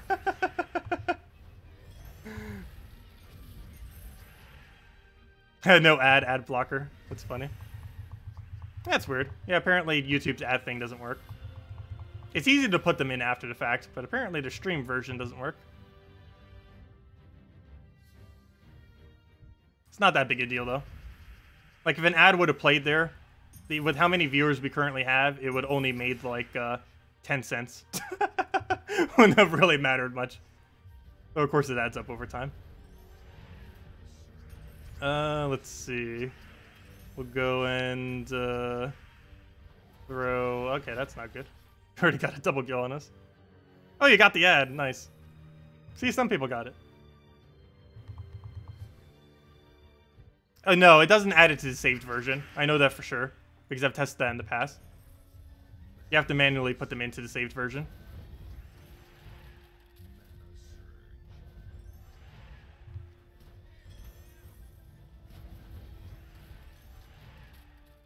Oh yeah, I never use ad block personally.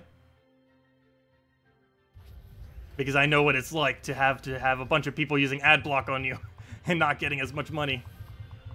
But yeah, I never use ad block personally.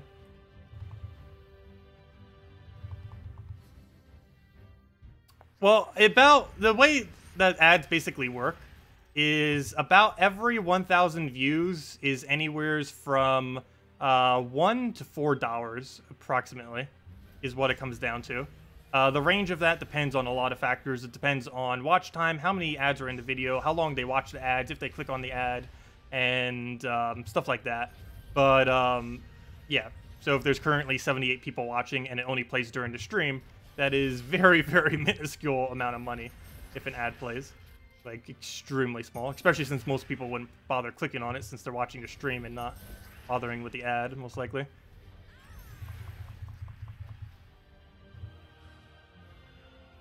Oh, what pet did we just get? Oh, Sphinx. It keeps popping up and I don't even pay any attention to it. But yeah, we already have Sphinx Max. I know that for sure, so we're not going to do that pet. We already have it. But yeah, as far as how much money I make from ad revenue per day, I think it comes out to about... it can vary, but it comes out to anywhere from about $10 to $20 per day just off of ad revenue.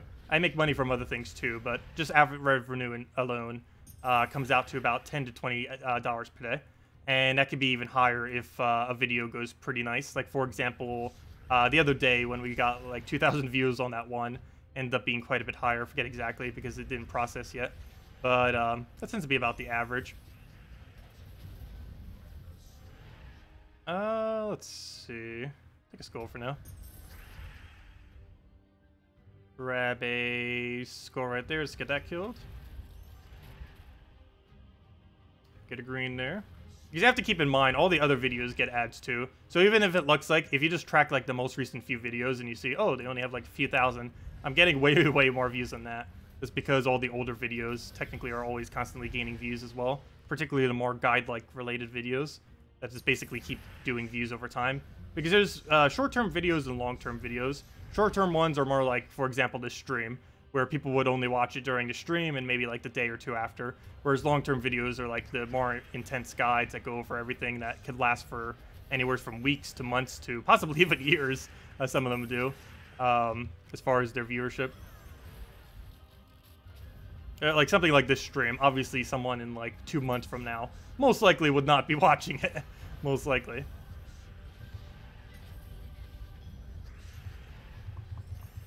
Hey, that's a pizza delivery. That's actually funny. I do have a pizza in the fridge right now. Or at least the leftovers of the pizza from the other day. Gonna have it later with a salad. Probably after the walk. That's pretty much my game plan after this stream. Go for a walk. Eat pizza with salad. Relax a little bit. Do some other stuff. Then stream again.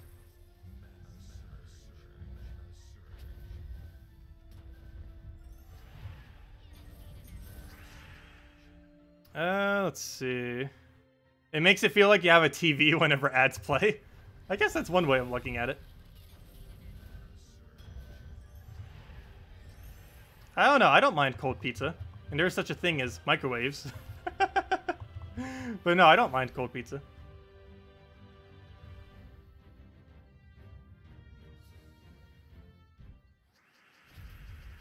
there's good advice in every stream, so you always feel like it's worth watching. Well, thanks for that. I do try to be interesting. I'm still pretty bad at talking, but after doing this for a couple years, I've gotten better. Like, prior to this YouTube channel, I almost, like, never talked ever. I still barely ever talk. Like, after the stream ends, like, I never say another word for almost the rest of the day. I talk more during one stream than I do off-stream for an entire week.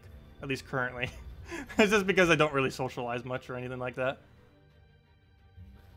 Too much of an introvert for that. I still like doing so on occasion, but I don't know, I just don't have much experience doing it yet. I will more in the future. Just haven't really gotten out that much. Yeah, cold pizza's nice. It makes for great breakfast as well. Not what I had for breakfast though. I just had eggs in a nest, just eggs inside of a bread. Works pretty good for keeping the egg inside. I don't know why. I just prefer eating it like that. Like, you could go have like an omelet or eggs any other way. I just like putting it into bread. It's just convenient that way.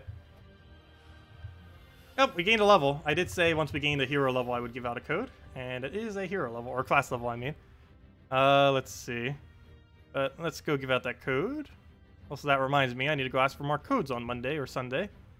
Because we only have enough till, like, Wednesday of next week. Let's see. Mark that down. Copy, paste. Put that into code section. Where'd it go? Click edit. Oops, that's not what I wanted to do. Fail. Put that right there. Boom. Save it. Refresh. Put that over there. Paste. Copy. And there you guys go. There's the redeem code used on gemsofwar.com. Underneath the game code section, or simply click that link. Invite code is found underneath your settings menu. Whatever your game says there. The invite code is that was the invite code. The redeem code is over in chat. Just copy paste the random numbers and letters over in chat. And it's the same reward as always: 2 charges of maps, 1 gem key, and 2,500 gold. And I do currently have a task that says to open a gem key. Could you imagine if we pulled the mythic on it? Also, let me know if anyone gets the mythic on it. It's very unlikely, but possible. Come on, mythic! Ultra rare ingot. I technically do need that. So that works. 5 free gems with an ultra rare ingot. I'll take it. But yeah, let me know if anyone gets the mythic. That'd be really funny if someone does. I don't think anyone got it yesterday because someone would have definitely mentioned it if they did. Let me know if anyone gets the mythic.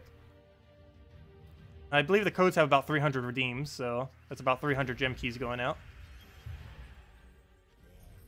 Okay. What do we take? Why do we keep getting such bad starting boards? Okay, we'll take red for now. Cascades and everything. Actually, I guess that wasn't that bad of a start. The cascade was pretty well. Grab the gold, grab a key. Let me destroy that just so we get the barrier off. Yeah, no problem, everyone, for the code. Okay. Let's see. Do all the highest level rooms first. Oh, yes. Wait, what was Johnny asking? Is there a certain way to do delve rooms? Yes. The correct way to do delve rooms, more often than not, is to do it in multiplier order. Basically, you'll look at each path's multiplier overall rating, and basically do it in whatever is highest multiplier. But yeah, you want to do the highest multipliers first and work your way to lowest multipliers. The only exception to that are treasure rooms that aren't centric room. And the main reason for that is if you're doing them while not during an event, they do have a really high amount of gold. Well, they always have a really high amount of gold. But when it's not during an event, you don't have to worry about score. The reason why you always go in multiplier order specifically for Tuesday events, or whenever a new faction gets released, like next Friday, is because you end up getting points for every single room you end up doing. And as you progress through the rooms, it keeps applying your multiplier per room. So you want to have the multipliers first, as it will give you a slightly higher score. The reason you want to do it in the daily delves is it will give you more loot overall for when you finally get around to the treasure rooms, as well as just in general. It's not as important for doing it for daily delves, but for delves that have treasure rooms, basically the way that you want to do it for daily delves is you do all the highest multipliers first, ignoring treasure rooms that aren't Cedric, and then you go and do all the treasure rooms. And then that will give you the highest amount of overall loot for when you go through the delve. But yeah, basically, long story short, just do it in multiplier order, and you'll be fine. Regardless of what format you're doing it in, just having a habit of doing it that way is best. Because Tuesday events and new factions require you to do it in that order, if you want to get the maximum amount of points for the events. Which is more so relevant if you're going for leaderboard, but it's still relevant as it could sometimes save you 30 gems on the Tuesday event, and it could save you potentially tens of gems or even hundreds of gems during a Friday new faction event. assuming you're going for all rewards. Yeah, no problem for the code, everyone. Hey, we'll take the green over for now. Actually, let me go grab that. I always forget to grab take the green immediately when I do that.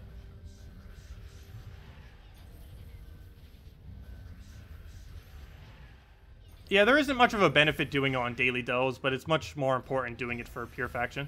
I mean, whenever it's a faction event, I mean. You heard the devs may make getting max faction easier. That is true. How do you see this working? There are 2 changes they're going to be making to make it easier. One of them is happening next patch, and I can't say what it is. It's not the main thing that they're adding to make it easier, but something in next patch will make it easier. So yeah, that's going to be a thing. But that's not the main fix they're doing. What the main fix is, we don't currently know. That could be 2 patches from now or 3 patches. It's definitely not next patch, though. But there is something small in next patch that will be making it slightly easier. And I'll have more info on that when I can actually say what it is. Actually, it's a Saturday. Did they post a spoiler on their social media? Normally they do. But let me go double check. Let's go check Facebook. Maybe they actually finally spoiled it and I could say some stuff about it. Hopefully they did. Let's see what's in the image. I don't think they did yet, but you never know. Let me double check. Where is it? Where'd it go? Loading, loading, loading. Let's see. Come on, load.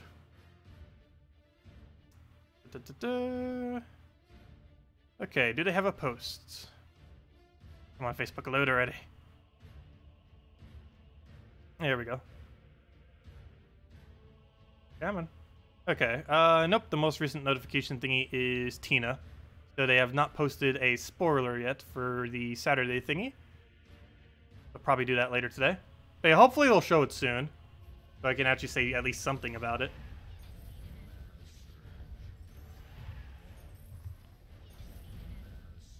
Let's see. Can you make a video of teams to use for all delves at the higher levels? They're so tough later on. I can, again. We have done that in the past. The biggest issue with that is most of them do require multiple mythics, or at least 1 mythic. Most noteworthy being Iron Gut and Megavore tends to get used the most. But also things like Queen Aurora, Possessed King, and what was the other one? Arachnine Weaver also tend to get used a decent amount of times. But the biggest issue normally with suggesting that is quite a few of them require a mythic, and there's no replacement for those mythics. But yeah, we can go over it again. It's just the biggest issue with that is sometimes the only option are mythics. Though worst comes to worst, you can run Mang in literally every faction, just hope you get lucky. Mang into Skull Spam can win every faction in the game. In theory. It might take you multiple attempts. But running Hero as either Sentinel Hero class or Titan with Mang in first slot, followed by Apothecary or a bunch of mana generators, can win every delve in the game. It might take multiple attempts, but it, in theory, can win against anything. With enough luck. Okay, we'll take that down. And that's something that literally everyone has, pretty much.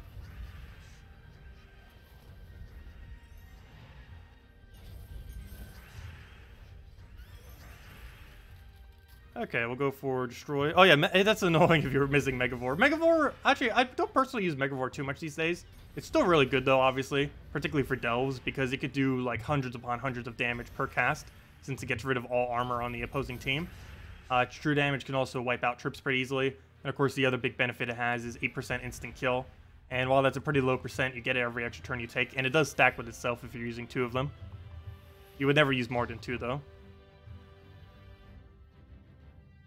You're sitting on 6,000 gems. Do you go for a second Ferris Raw? Do you mean diamonds or gems? I'm pretty sure you mean diamonds. Do you go for a second Ferris Raw or get the Possessed King or Infernus? Probably Infernus. Assuming you don't have that many other damage sources. It'll also help with it'll also help with Guild Wars, and PvP if you need another PvP option.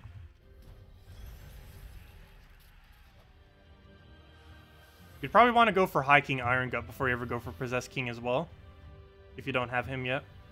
Yeah, I'd probably say Infernus for your next one. Unless you're planning on farming Dawnbringer soon, in which case you might want to go for double Ferris Raw. Or you could just do it based on whichever one is craftable next. Either a second Ferris Raw and then you go into Dawnbringer farming, or Infernus. I would hold off on Possessed King for now. Or, then again, I don't know. Well, it depends how far you've gone, because Possessed King will be useful for 10-star Darkstone. But if you're nowhere near 10-star Darkstone, it doesn't matter if you have Possessed King for that, because it's going to be ages before you actually reach having enough for it. Also, do keep in mind, it is a Darkstone event this week. You can throw event keys to try to get Possessed King right now. And you still can, all of today and all of tomorrow. It is still Possessed King in the event key drop table. And it's one of the last times you'll be able to get it before...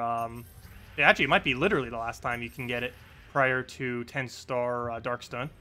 It might show up in Soulforge before then, but we don't know for sure if it will or will not. It's kind of random if it will.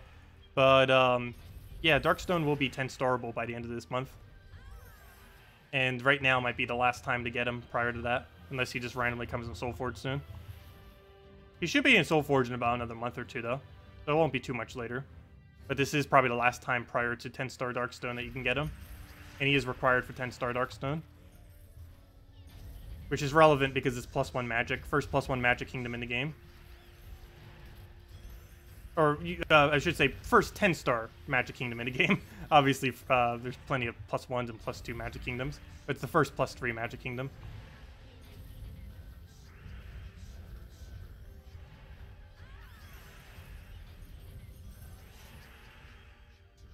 Let's see. Can you show us your Guild War defend team soon? Sure. Haven't really revamped them much. I think I made like one modification to it. I'll go do it right after this battle. So let's go do it right now. Let's see. Go to here, go to edit. So my defend teams.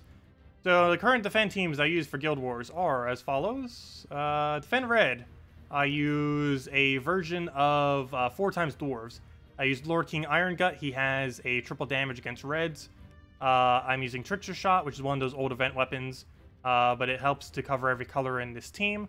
It also can be ran as Dwarf, which is relevant because we still get half mana start, and it basically runs in this particular instance as a tankier version of Titan, in a way, that helps synergize with Dwarves.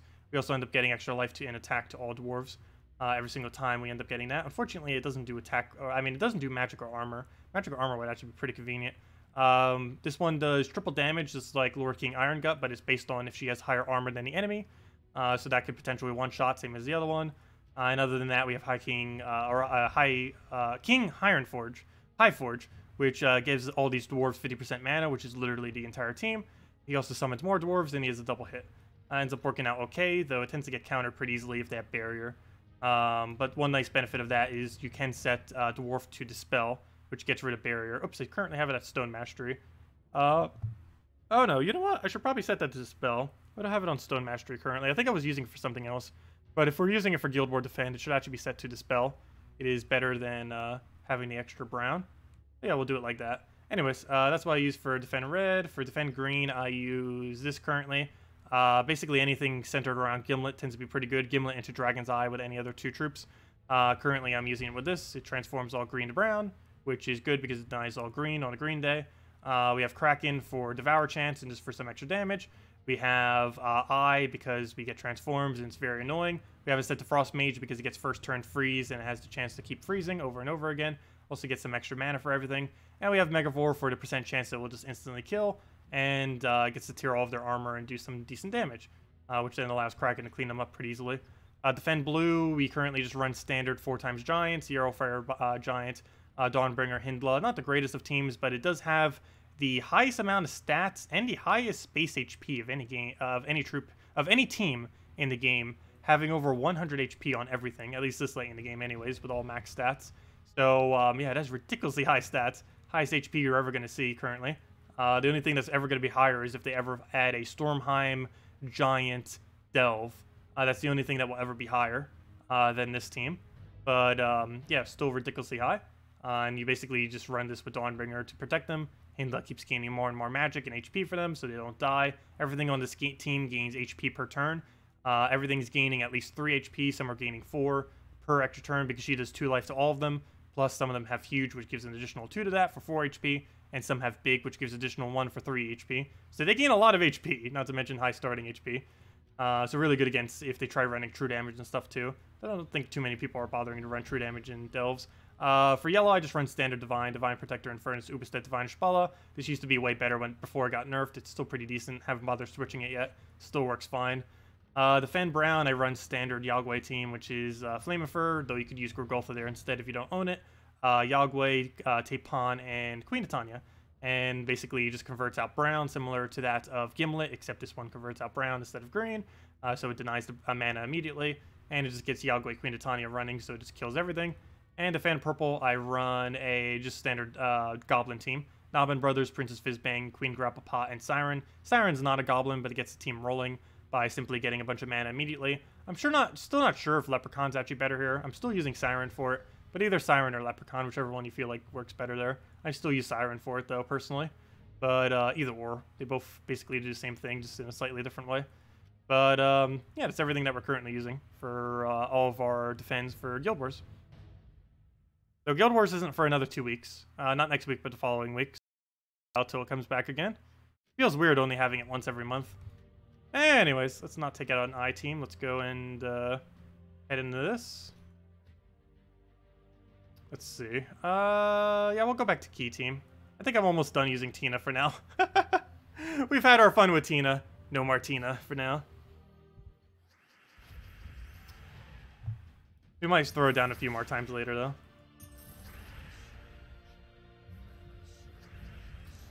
Let's see. We'll grab that. Get her destroy. Okay, Ben. Have a good time. Have a good night. See you later.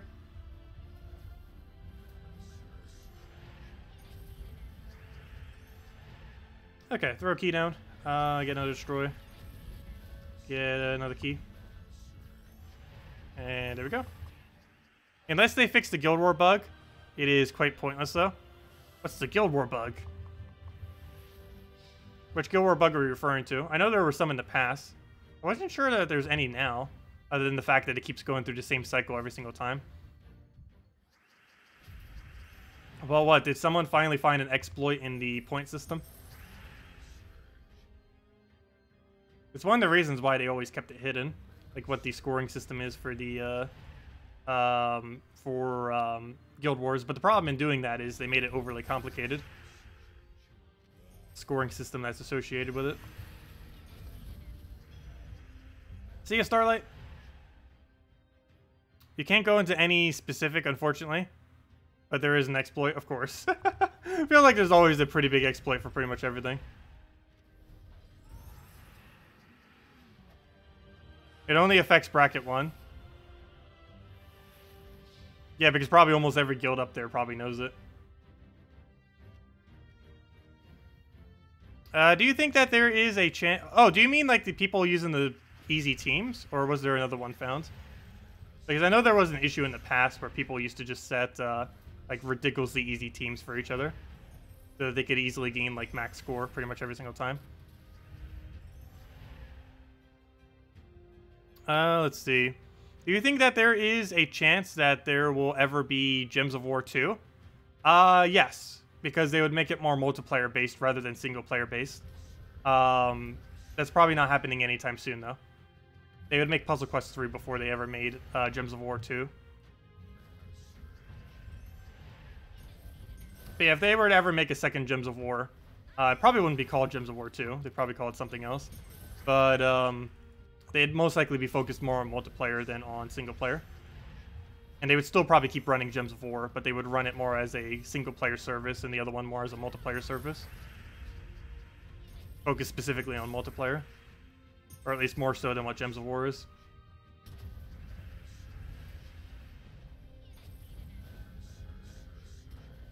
Though for the most part, they've only... Well, I shouldn't say they've only ever made single-player games, but they have focused way more on single-player games than they have on multiplayer.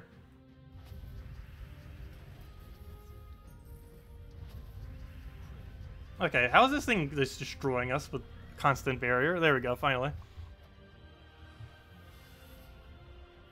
A lot of barrier.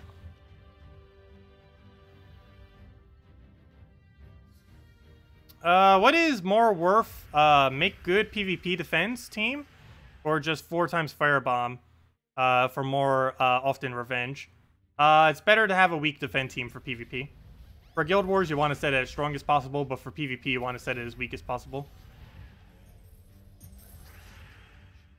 Okay, I'll take that over. Grab a skull. Grab a... Let's take yellow for now. Grab a brown, it's all the yellow. Take a skull down. Get a key, take the other skull. Get the other key. Grab all that. Let's see, can we get a red there? Destroy everything.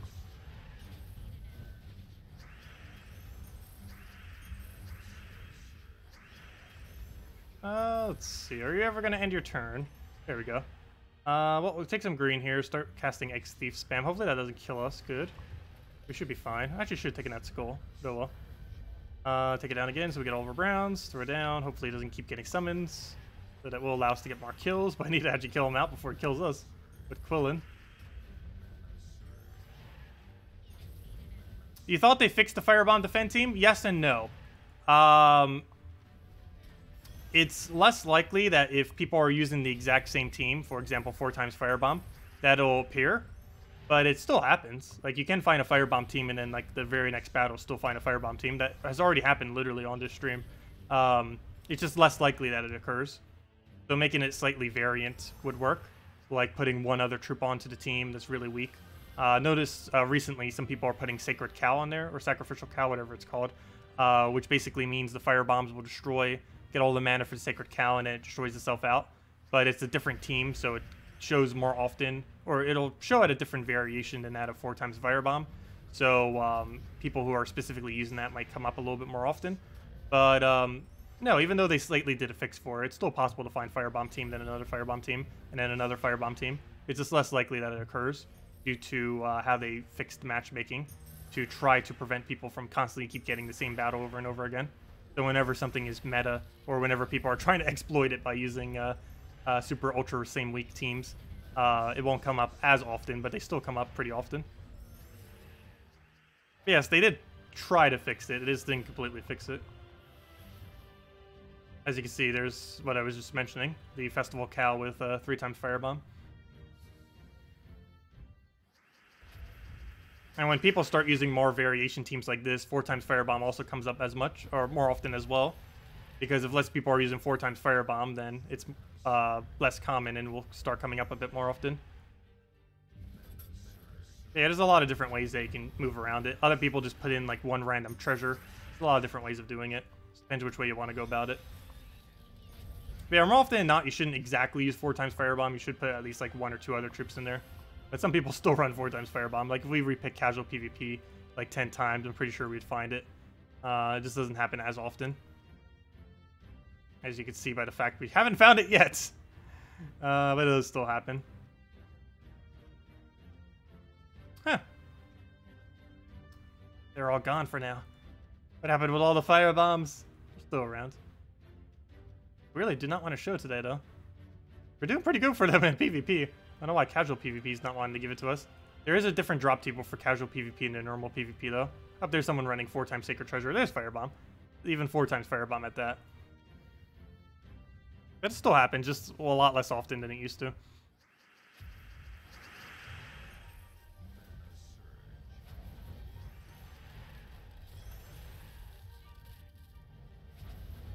There we go.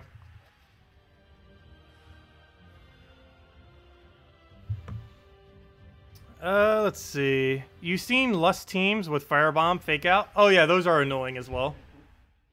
Because they're not actually Firebomb teams.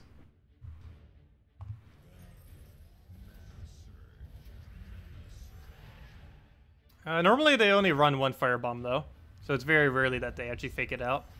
Because there's only a 1 in 4 chance that it would actually show the Firebomb.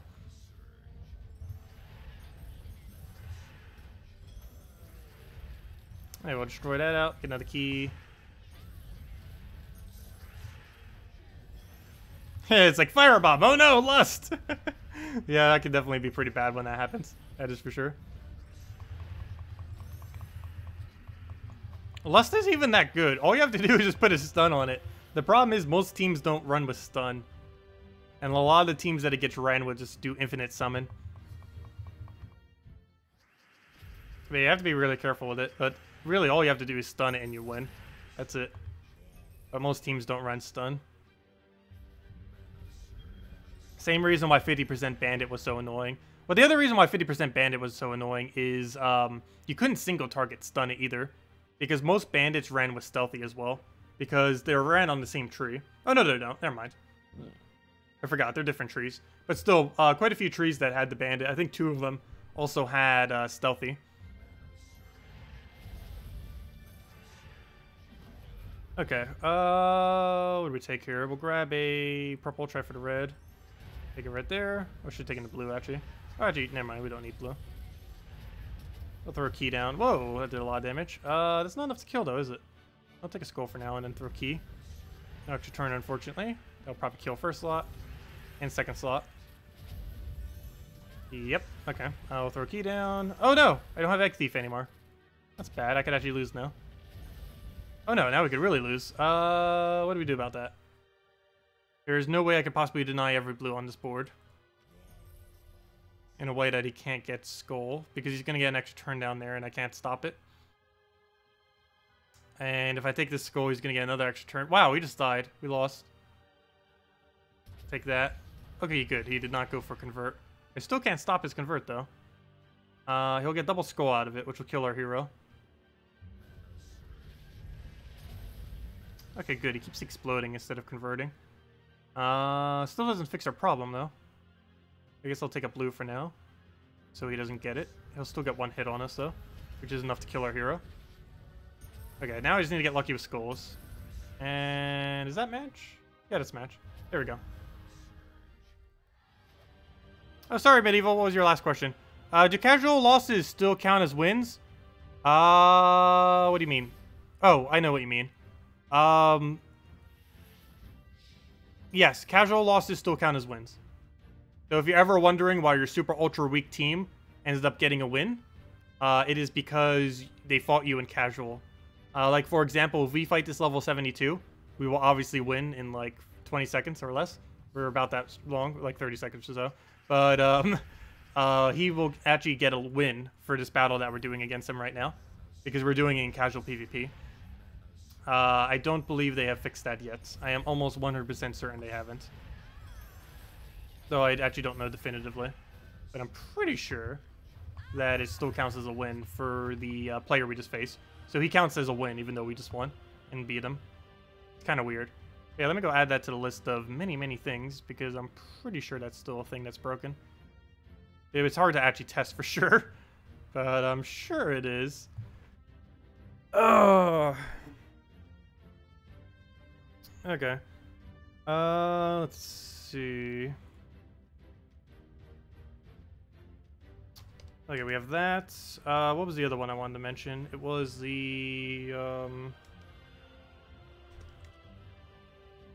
PvP defend, or casual PvP defend. Casual PvP win or loss counts as win. Loss, defend, loss counts as win. There we go. Yeah, okay.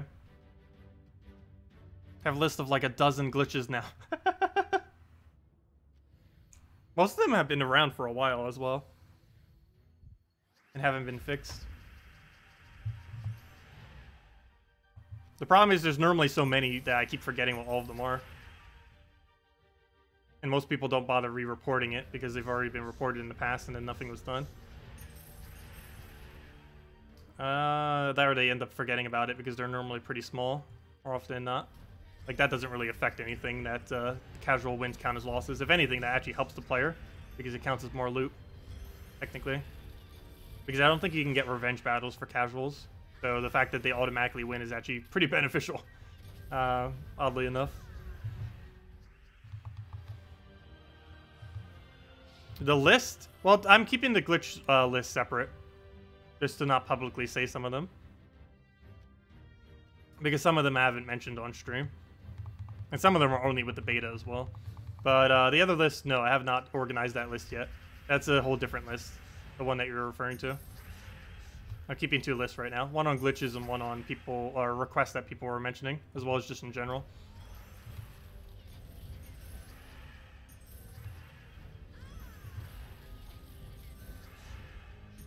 I gotta throw a key at it, and there we go. That does remind me, that's something I need to go do after I walk and eat. I need to go check the beta again. Haven't for several days now.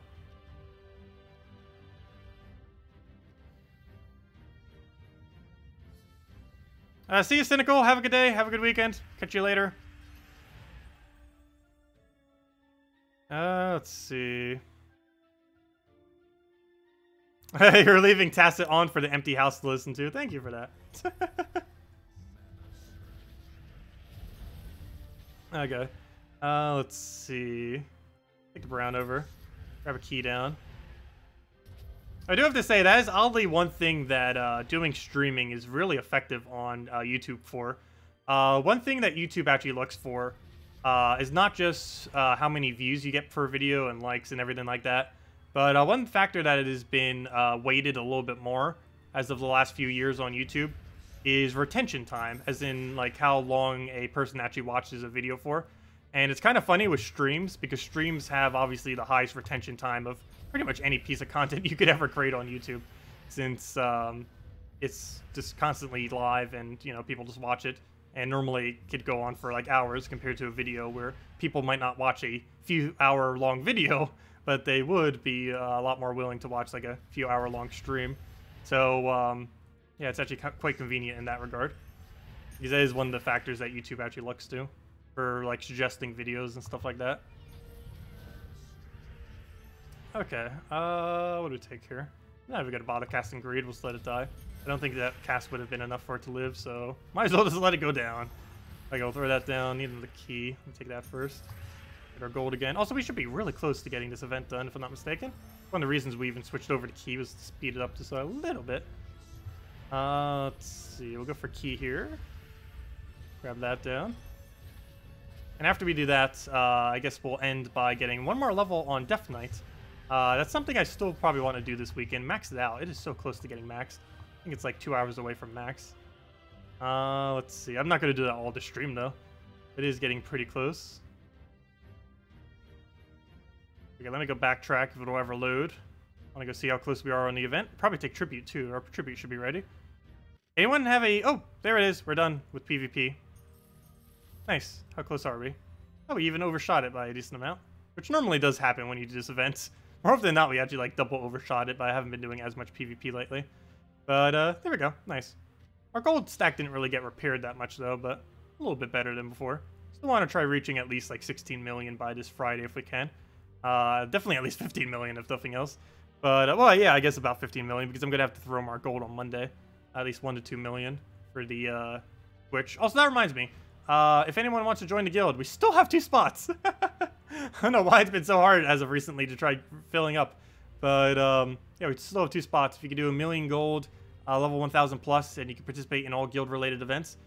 We do still have 2 spots left. We always get every guild event done. We have dozens upon dozens of legendary tasks per week. And, yeah, come join us. Anyone have a good tower team for 25 plus that's they're willing to share? Still haven't found one yet? Oh, I do, but it's uses like all mythic pretty much. We already have this pet, right? Yeah, we do. But this is the team I currently use for Tower of Doom. We already finished Tower of Doom though. Oh, we opened the orb, right? I believe we did. Yeah, we did. But this is the team we're currently using. Right here. Fight. Yasmin's Pride, High King Iron Gut, Ketris, and Scorpius. If you do not have High King Iron Gut or Scorpius, you can just build this entire thing around Pride and Ketris. If you do not have Pride, you can replace it with Mountain Crusher or Dragon's Eye. If you do not have Ketris, you could replace it with... technically Tina, no, don't do that. But you could replace it with, I guess it's a mana generating troop, like a brown-red mana generator, maybe like Ragnagord or something, and set your banner to a +1 red so you can go and feed your team with Explosion. And if you don't have Scorpius, you can replace it with pretty much anything. Scorpius is the least relevant thing on this entire team. Only reason we're using it is it gives +1 brown, it gives +1 stats to all brown per turn, which is obviously our entire team. But this is what we've been using, and it's been pretty strong. But yeah, there's a replacement for everything on this team. Though you need to have at least High King Iron Gut or Ketris, ideally, one or the other. But everything else can be replaced if you have at least one or the other. Oh, sure, Pamela, if you could do that requirement, and we can get you in right now, if you're interested. As long as you can do 1 million gold per week pretty easily, and as long as you can participate in all guild events and do them decently, at least tier 3. So, for example, like getting up to the weapon each time. But we get so many legendary tasks, and we get every task done, obviously, as well. So you're getting at least like 390 gems for free each week. So that alone is normally enough for all the event stuff. But, yeah, if you can do all that, let me know. Do you still have 2 spots left? Just give me your invite code and I can get you in. Anyways, with that out of the way, let's go and go get our 1 level on Death Knight real quick. We currently need more pure red trait stones, so let's go get those. We'll just go use our standard Explorer team, except use a different hero class. I want to switch it to Death Knight, which is currently level 96. I need to get that maxed already. There's no point in having it maxed, but this was technically the week of the event, so might as well get it done this week. Let's see, what am I looking for here? I'm looking for how much EXP do we need to the next level? It's pretty much already there because we got a bunch of EXP on Thursday. But yeah, we just need 15 more EXP. That will take no time whatsoever. Might even try getting a whole nother level on it. Might as well. But yeah, Pamela, just give me the invite code and I can go get you in immediately. Just let me know. Okay, we'll take it right off the top. He'll hit us with Skull, kill out the entire team, and good to go. But yeah, you don't have to do it on Monday, as long as it gets in every single week. It doesn't specifically have to be on Monday.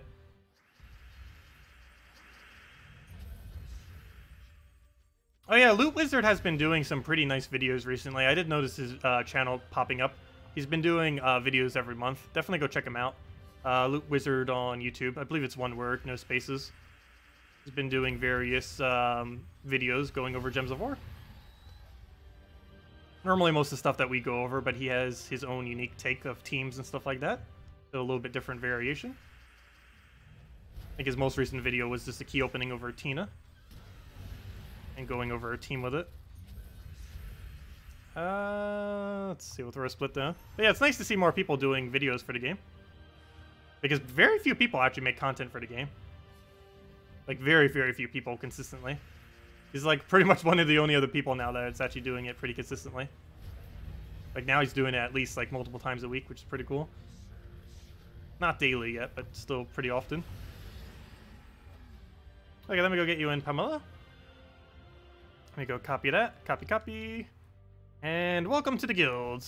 Oops, that's not where you add people. Guild, admin, invites. Oh, don't disband. Though, I don't think that even functions unless, let me see. Do you really want... No, even if I click yes, I believe you have to have kicked literally every person from your guild in order for it to actually disband. Also, does leave actually work? Better not accidentally click that. Wait, where's the recruitment thing? There it is. Let's see. They keep changing the location. Oops. I got rid of one of your things. There it goes. They keep changing location like every few months, it feels like. The location of where you invite someone to your guild changes. I think now they'll finally not change it because it now has its own page. But it still happens so often. Also, while I'm here, isn't there something hidden behind having like a ridiculously high trophy count? I believe there was a the border. Yeah, the frame. It's actually the only thing we don't currently have. There's a frame that you can get at 5 million trophies, which is absolutely absurd. I think 2 guilds in the entire game even have it. Let me see. Let's see. Where'd it go? Never mind. Oh, wait. Yeah, only 1 guild in the entire game even has it. That frame that Anonymous has. Soon Interim will have it too. I believe that's the only thing as far as that we don't have. Of course, they're pretty useless though. They're just cosmetic. But anyways, let's go. And it's kind of funny. One of the best looking frames is actually one of the really low ones that has no requirement at all. It's actually that gold frame that we're using now because you can set it to any color. It's kind of weird that you can set these. It's weird because some of the ones that require like 2.5 million trophies and stuff like that, they don't have the option for you to switch the color. Yet the ones that you get for pretty much free have the ability to switch it to like this shiny gold color, which is kind of funny. Which makes them look a lot nicer. Let's see. Hello, Tomato. Has it been about 2 years? I would say about so. Been a long time. But welcome. Glad you could join us again. I take it that you've joined back into the game. Also, what am I doing? Let's go back to Explore. I'm trying to gain a level on Death Knight. We're almost maxed on it. Trying to get level 97 and working towards 98. Okay, throw down Firebomb. Get our split down. Should one-shot him or not.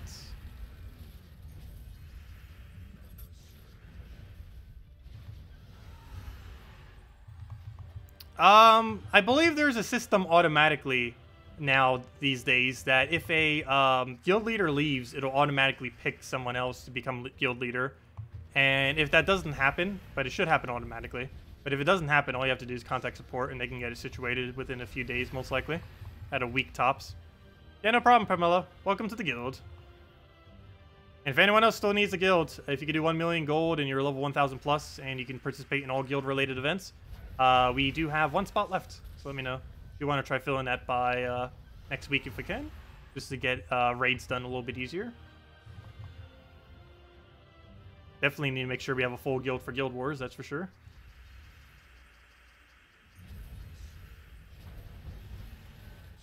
Go throw a Sunbird down and dead. Be getting a level any battle now.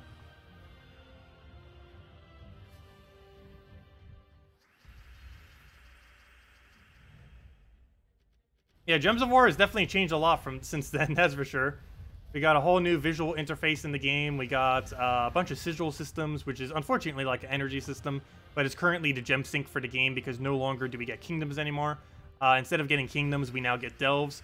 Delves are something that come in every single month, and they're basically like mini kingdoms that are associated with already existing kingdoms in the overworld. All the delves are in the underworld, and they're associated with a new game mode called Delves, where you basically go through a dungeon and gain a bunch of treasure and gain a bunch of various loot that open portals for various troops and treasure, and yeah, it's a pretty interesting game mode. Other than that, we got raids, we got invasions, we got Tower of Doom, which is actually active right now, which are also other game modes instead of just Guild Wars every week. Actually, if 2 years ago, did Guild Wars even exist back then? We also got Guild Wars, which is a pretty interesting, most competitive feature that they ever added. Probably one of the best things we've ever gotten in the game, since it's the closest thing to skill-based playing that's currently within Gems of War, where basically you're restricted to a single color and you have to fight people using normal teams that are trying to set it as strong as teams as possible. Well, you have to use really weird teams in order to try to kill them. It's kind of interesting. And yeah, a lot has changed since then.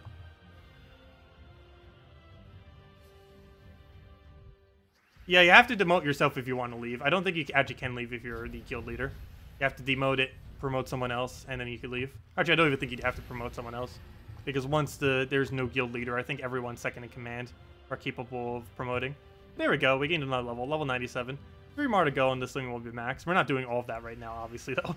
We'll be here for like another 2 hours if we were. We'll get some more of it done. Get a little bit more progress.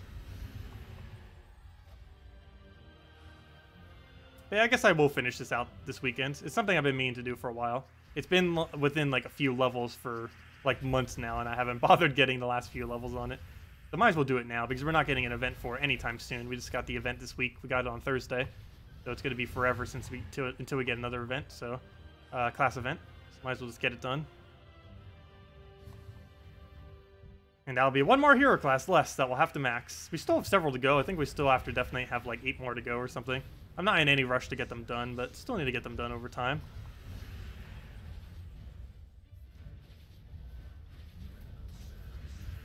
Because they are actually eventually required for kingdom upgrades.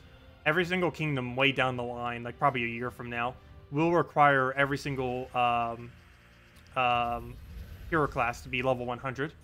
That actually is a requirement. I believe it's level 17, 18, or 19. I forget which of those 3. But one of those 3 require level 100 hero class. And one of those also require level 70 hero class, and 40, and so on and so forth. So of course the only 2 harder ones are 70 and more so 100. Because 70 is halfway to 100.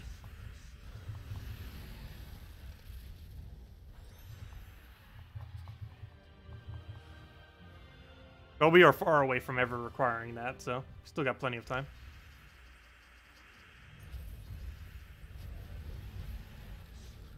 Also, we're eventually going to reach the point when everything actually has a hero class as well. I wonder what they're going to do then, once every single kingdom has a hero class. because we are approaching that. We're at like what, 20 something hero classes, somewhere around 20, and there's only 30. Okay, wow, I forget how many kingdoms already stays. Like 34 kingdoms or so, but it's getting close. We only have like another year until they run out of kingdoms to give hero classes to.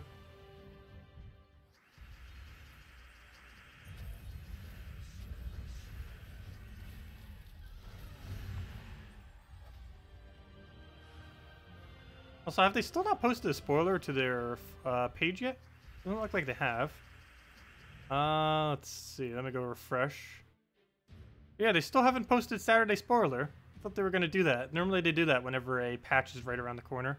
Maybe they're posting it later in the day. Or maybe they're posting it Sundays now instead of Saturdays. But yeah, they still haven't posted a spoiler yet on next patch. It means I can't go over anything on next patch.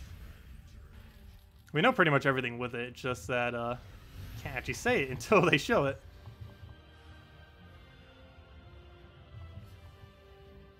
Okay, we'll throw a firebomb down. Get that down, go in Sunbird. Actually, I wouldn't be surprised if they do a preview for it in like 2 or 3 weeks from now. We're probably getting it mid-March, late March. Well, maybe not mid-March, but probably late March, early April. We'll be getting the next patch, maybe even sooner. Mid-March at the absolute soonest, though. More so late March is most likely time.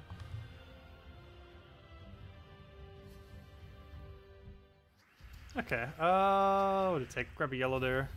Is it good to level up Broken Spire or wait to get another better kingdom? Or does it even matter? What do you mean by level up?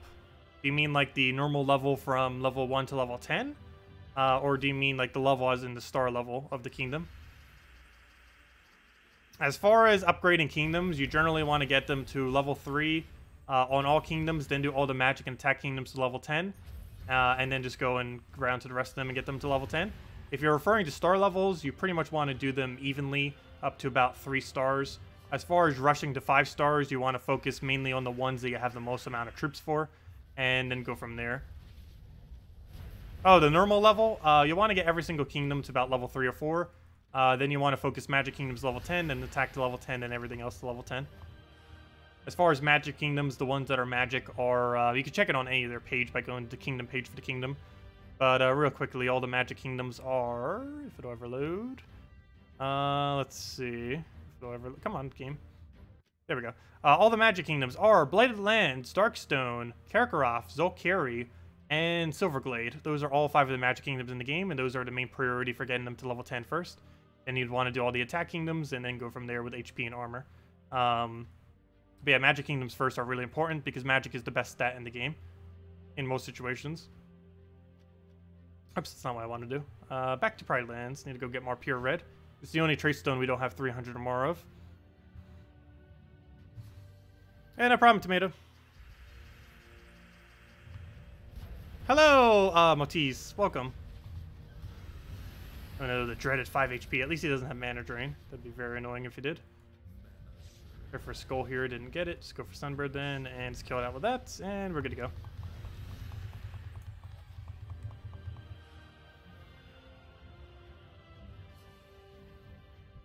Okay. What do we take? Grab a firebomb. Get another Sunbird down. Just kill with that, and dead.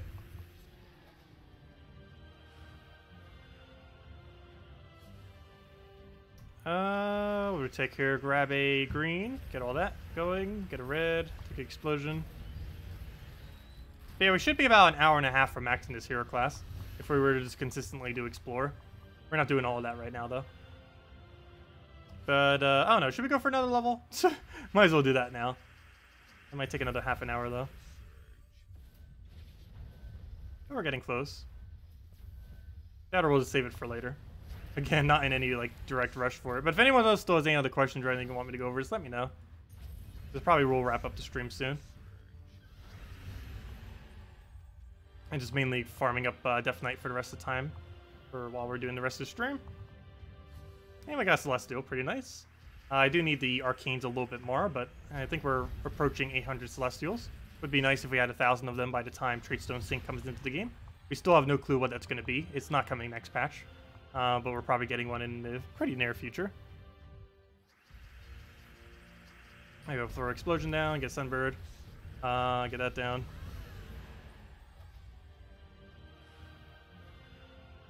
Okay, let's see. Go and Firebomb down. Sunbird going. What would we ever do without Sunbird? After we just use a similar troop to Sunbird. There's like actually many options other than Sunbird. Sunbird just happens to work the best, which is why it's used. Not only does it have insanely good split damage, it has the lowest mana cost, pretty much anything that does do that. Same as Rowain, but the problem with Rowain is you can't use it in the first slot. Otherwise, if it takes a single skull, you lose a lot of damage. Whereas if it hits us with a skull or two, it doesn't actually matter.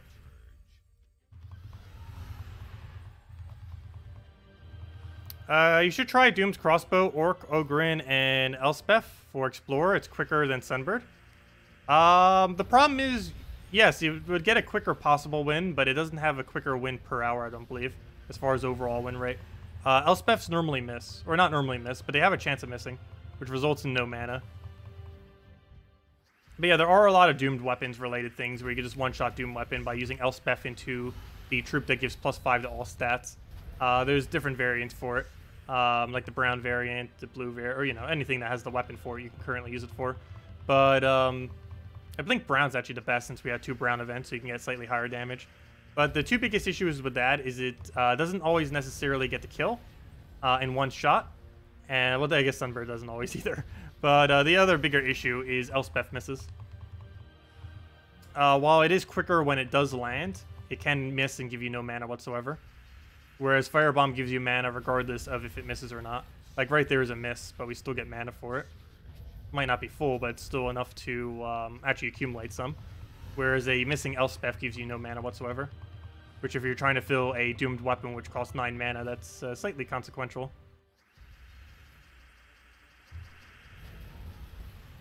But then when it hits, it's basically as quick as Elspeth, like that.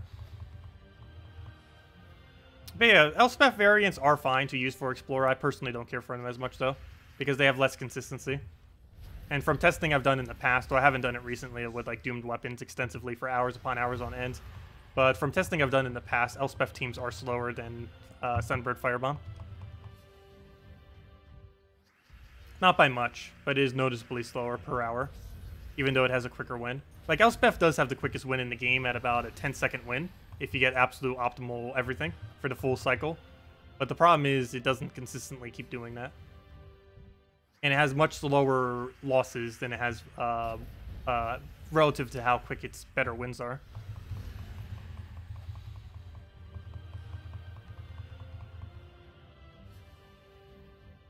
It's still nice to use, though. It basically just comes down to preference more so than anything.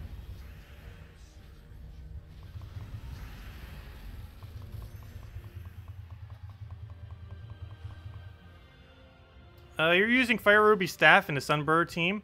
It works pretty well. Oh yeah, you can use pretty much any weapon here. I just use Prismatic because, particularly with troops that do not have half mana start, it just works a little bit better since we accumulate a little bit of everything. It also doesn't matter which colors we take at that point then if we just need to burst its mana really quickly. But yeah, I mainly just use it because it works better when you are using a hero class that does not have half mana start. And in the case of almost every hero class, I still need a level. That is basically all of them. I think there's only 2 hero classes left that we could still use half mana start for. Necromancer, and one other one. I forget what it was. I think it was Sunspear?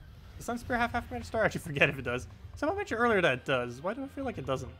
But, yeah, it did have fast trait off its trait, didn't it? I know it didn't have it off a perk, but it might have had it on the trait because I wasn't paying attention to its traits.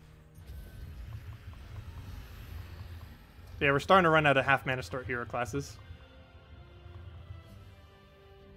I find it kind of funny because at one point Archer was the only hero class in the entire game that had half mana start, and then we ended up getting a billion other ones. Because Mechanist used to not be a thing. Same as Titan. They ended up coming in later into the game. They were not one of the original released hero classes. I think there was like, what, 8, 10 hero classes? Maybe 12 when they first released. And at the time, Archer was the only half mana start. Which actually at the time made Archer the best hero class in the game, since perks didn't used to exist at the time either. Not so much the case these days, though. Archer's probably, like, mid-tier at this point. Maybe a little bit above. But it's pretty much just mid-tier. I'll get another Arcane. Should only need about a dozen more.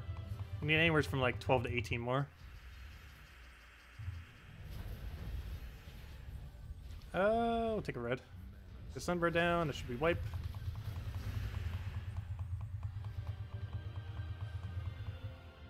If you want more defense wins, you'll give it you some. Haha, with how much you play, yeah, that would definitely work.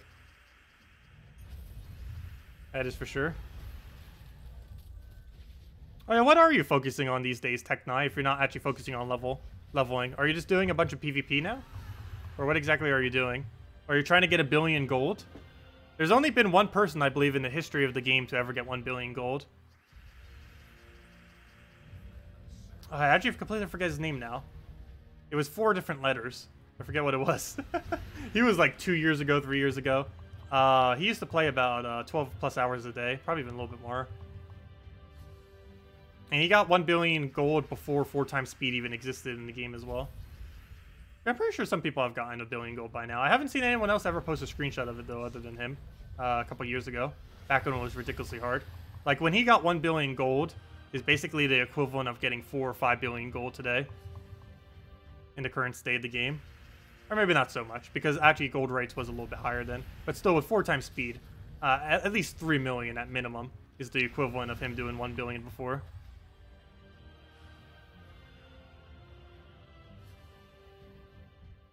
You're trying for most battles in game. You're at 1% win rate. I'm actually surprised you don't currently have most battles in game.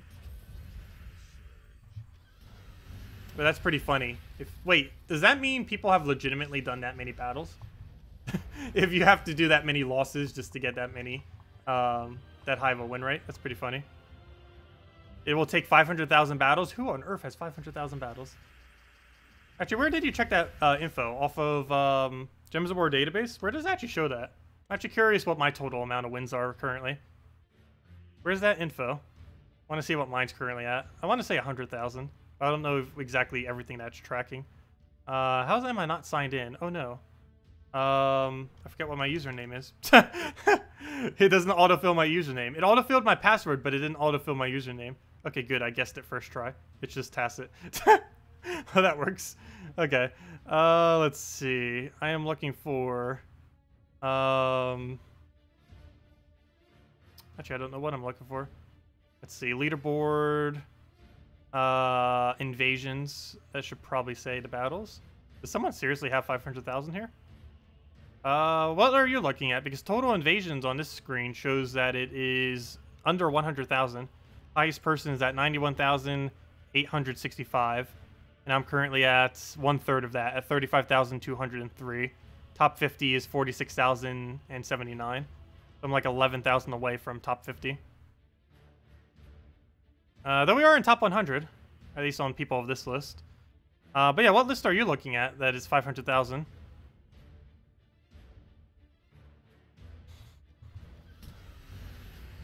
Okay. Let's just kill Sunbird, or kill what Sunbird?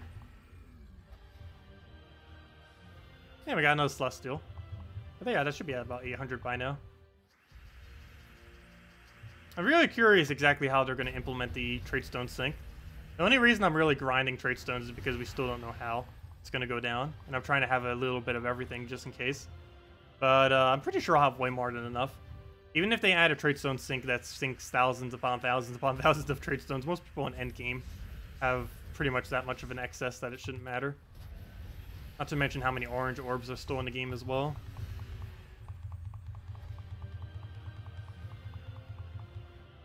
Oh, you're trying to get to 1% win rate? Why are you trying to get to 1% win rate?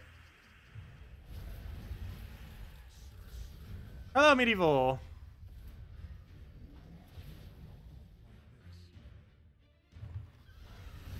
Let's see. You should try Doom. Oh, I might already mention that.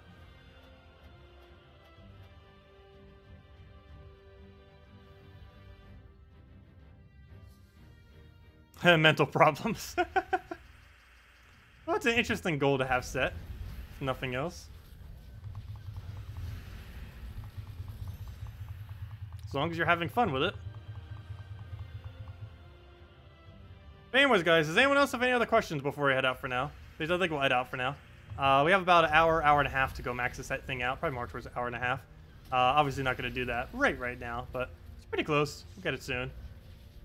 A Vault event's still a while away because for whatever reason, this Vault event's like 6 weeks away compared to like the normal 4 weeks. But yeah, for next Vault event, I think we're going to try getting, because this hero class is definitely going to be maxed by then. I think we're going to focus on finally getting Necromancer to max, so we gain all the souls off of that. One nice thing about Necromancer, it does have 7% kill. It does gain that 7% kill trait when max, if I'm not mistaken. So that's a pretty nice benefit to it. Overall, it's not the most horrible of hero classes. Still pretty low, but it would get a little bit better with that in case we ever felt like using it for some reason. Every single hero class that has that 7% instant kill whenever you get a kill is pretty good to some degree. I think the one that uses it best is Thief hero class, because it has a lot going for it. It has half mana star, has stealthy, has 7 damage to last slot every extra turn, has which is unique for a hero class as well as just any troop in general, has the highest amount of extra turn spam onto a single target, which is a kind of interesting mechanic, especially since it works pretty well with Key. Other than that, it also has a good synergy with Skeleton Key, which is one of the best weapons in the game currently, among one of them, and at least for PvP context. And other than that, it also has 30% score reduction, or 30% skull dodge, and what was the other aspect? One other thing it had going for it. I forgot what it was. It has a lot of good things, if nothing else. But anyways, guys, we're going to be heading out for now. Feel free to leave a like and subscribe if you already haven't. We'll be back later tonight at 8 p.m. Eastern Standard Time, as we are every single night. We'll be about 7 hours from now. If you don't know what that is in your time zone, 7 hours from now. And yeah, mainly just going to be going over maybe using Tina one last time, because after this weekend I probably won't be using her too much, because it's the only thing it's really viable for is PvP, and there's much better PvP options out there. But still a fun troop, not really one I would bother going out of your way for, but if you have more than half the mythics in the game, probably go for it. It's not a horrible troop, there's very few things you would ever use it out for, but it might be useful with mechs and true damage in the future, just not the greatest at the moment. Anyways, guys, I'll catch you all later. Thanks for stopping by. Hope you all have a wonderful rest of your weekend. And, yeah, we'll be back later. Enjoy the rest of your weekend. Goodbye, everyone.